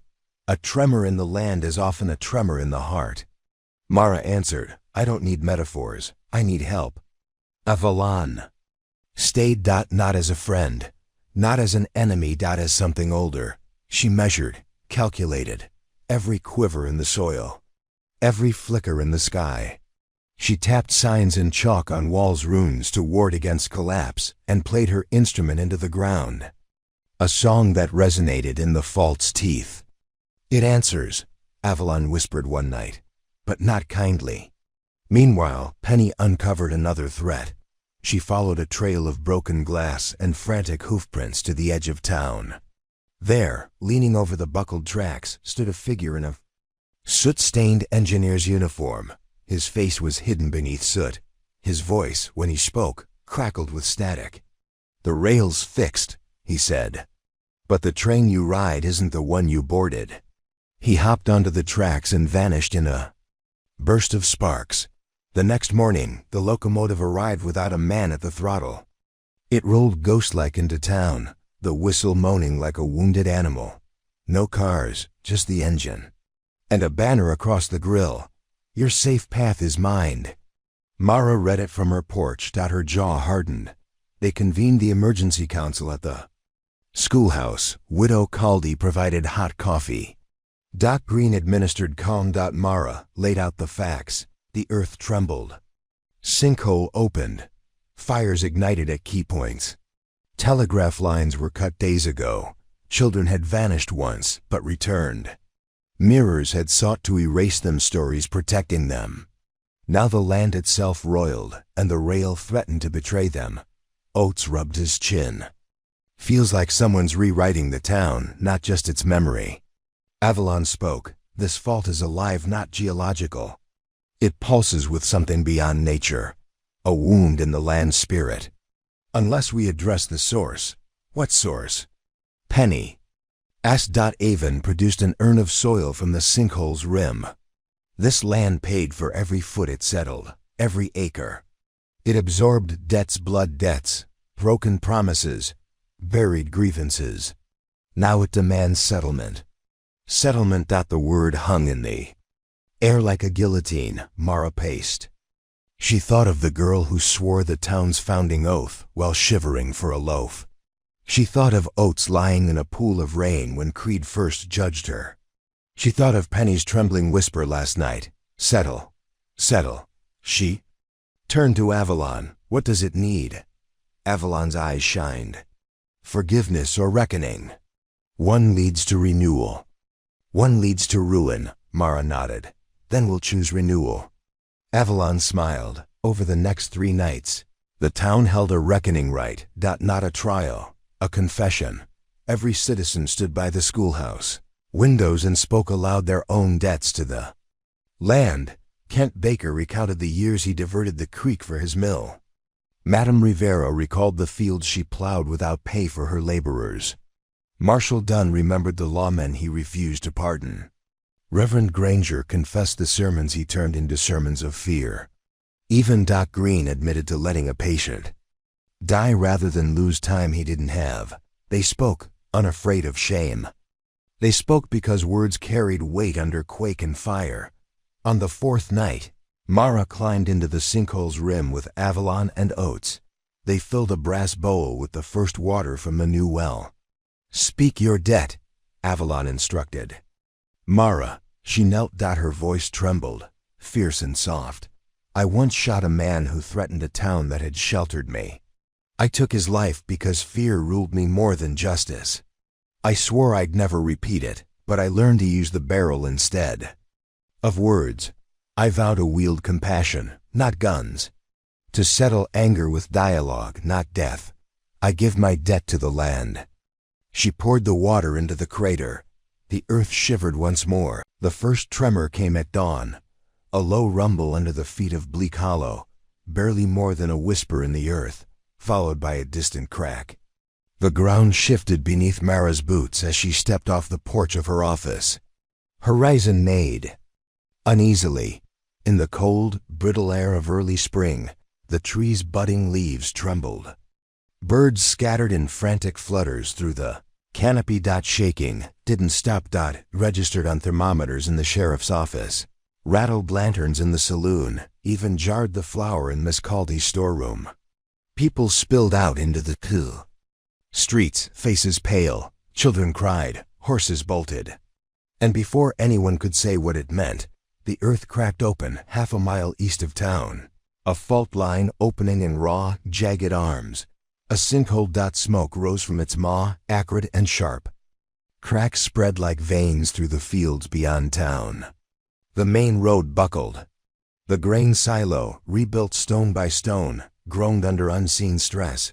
Mara acted. She rallied Oates, Voss, Wyatt, Penny, and Granger in the square. Her voice carried over the panic. "No one rushes in. Follow the walls. Stay in teams. Get people away." Men, women, and children fell into her cadence. They herded livestock to higher ground. They guided. The dawn after the reckoning rite brought clarity. The earth lay still beneath Bleak Hollow, the sinkhole's rim now ringed with newly planted ash saplings that trembled in the morning breeze, living reminder of debts paid. But Mara Dellinger knew that renewal was fragile. In the schoolhouse's warm light, she examined the ash sapling's first shoots, each leaf unfurling like a promise. Oates entered, cane tapping softly. "They grow," he said, voice husky with relief. "We planted them together," Mara replied. "This town's growth always has been a shared act." Penny slipped inside, cheeks flushed. "The maps," she said. "Look." She spread 3 sheets on the work table, faded charts from Lorne's days, recent soil surveys, and the town's original plat. Lines intersected at a point just outside the saplings, an ancient fault traced through generations. "It's a confluence," Mara realized, finger tracing the lines. "A nexus. That's why the tremors." Avalon's voice came from the doorway. "Places remember more deeply than people. They store every footstep, every foundation stone. Then we have to honor it," Mara said. "Not just once, but always." The next weeks were a blur of rebuilding and remembrance. They built a small shrine at the sinkhole's rim, roofed in cedar, and etched with the town's founding oath. Each family carved their own symbol on the beams: a loaf of bread, a hammer, a quill, a bird in flight. On the vernal equinox, the entire community gathered. Under the new shrine's open eaves, Mara led the town oath ceremony, where each person recited, "I vow to remember our debts, speak our truths, and tend our land with care." Voices rose and fell in steady cadence, mingling with the early birdsong and the gentle hum of spring. When they finished, Oates opened the shrine's door and placed aloft the brass bowl of well water. He tipped it gently, letting water spill onto the soil, soaking roots and stone alike. Avalon's instrument joined in a haunting melody resonating down the fault's veins. Penny watched, eyes shining. "It's alive," she whispered, but renewal invited new challenges. A delegation arrived from the capital. They wore fine coats and carried parchment rolls stamped with the territorial seal. "Sheriff Dellinger?" One addressed Mara in the courthouse. "Steps, that's me," he bowed. "Your reputation precedes you. The governor requests your presence." A regional council forms to integrate Bleak Hollow's new practices across the territory. Mara studied the seal. "We're a small town. Practices here grew from necessity. Why export them?" The delegate smiled. "Necessity is impetus for innovation. Governor believes your town exemplifies sustainable law and community governance. He seeks your counsel." Mara glanced at Oates. He nodded. "I will attend. But Bleak Hollow's oath remains its own." The delegate bowed again and departed with his entourage. The journey was long. Horizon's hooves carried Mara through rolling plains, dusty cattle trails, and shuttered hamlets glimpsed from the saddle. Penny accompanied her as secretary, quill in hand. On the road, Mara saw other towns, some abandoned, some thriving, most fragile. Each stop revealed need for more than law books, need for empathy, memory, grassroots action. She found herself teaching station masters and schedule clerks how to listen to dust, to rivers, to unasked questions. In the capital, marble spires gleamed with midday heat. Councilmen and women in silk debated tax incentives as Mara approached the dais. The governor rose, hands clasped. "Sheriff Dellinger," he announced, "we welcome the founder of the renewal oath. Tell us how a town endures." She spoke not of charts and codes, but of bread shared, promises spoken, and songs sung in the earth's rumble. Her words echoed off the chamber walls, silencing chatter. When she finished, the governor nodded. "May we apply Bleak Hollow's principles province-wide?" Oates whispered. "Tread carefully." Mara nodded. "Yes," she said, "but with caution. Ritual without roots breeds hollow idols. If you must borrow our ways, plant them, water them, and let them grow in your own soil." Silence followed. Then applause. She returned home to Bleak Hollow under autumn gold. The delegation followed, surveying saplings, shrine, and well-worn roads. The townspeople watched, proud but guarded. Mara greeted each delegation member in turn, introduced them to Caldi, Granger, Vos, and even Penny. One by one, the delegates knelt by the shrine and traced the family symbols. Tears glistened. They understood, on the eve of her departure back to the capital, Mara stood at the edge of the ridge. Avalon appeared, carrying her instrument. They faced the valley together. "The land's well spoken for," Mara said. Avalon nodded. "But the land changes with every footstep. Keep listening." Mara held the brass bowl of shrine water. "I will." They performed one final song, a duet of old winds and changing earth.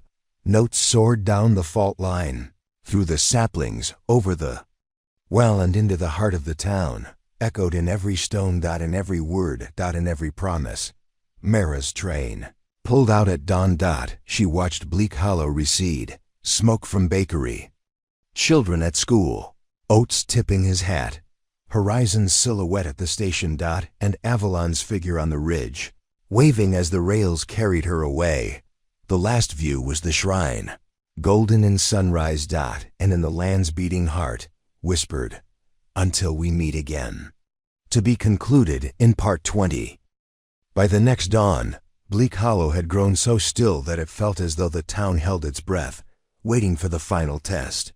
The air was crisp, every pane of glass traced with frost, and even the creek that wound past the schoolhouse murmured, more softly than usual, as if emboldened by the silence. Inside her office, Mara Dellinger had laid out every map, ledger, and scratched journal from the past 5 years. Each page held the story of Bleak Hollow's survival. Bread shared, bullets fired, debts confessed, and roots deepened in the fault line's trembling soil. She ran a finger along the edge of the newest work, the massive shrine's floor plan, built to cradle the well water ceremony, and paused at the copper rivet that marked the bowl's resting place. This was where it all began, with a single hungry girl who learned to stand. But final tests demanded more than standing. They demanded endurance, resilience, compassion, and the courage to bear the weight of every story, braided into the town's bones. Mara crossed to the window and looked out at the courthouse where Oates was greeting the first travelers of spring. These were families seeking the renewal oath's promise. Young teachers carried satchels of paper and quills. Builders consulted blueprints. Mara felt a kinship in that bustle, life renewing itself perpetually. A soft knock at the door brought her back to the moment. Penny slipped in, wrapped in a blanket, eyes bright with news and worry. "Mara," she whispered, voice urgent despite the hush, "there's a rider at the ridge. He's flagged down the guard posts." Mara nodded. "Tell me everything." Outside, Penny recounted how the rider wore a threadbare gray coat, dust-caked, eyes too old and sharp for his gaunt frame. He asked for Avalon. When no one came, he requested to speak with Sheriff Dellinger. Avalon was away, studying seismic readings near the shrine.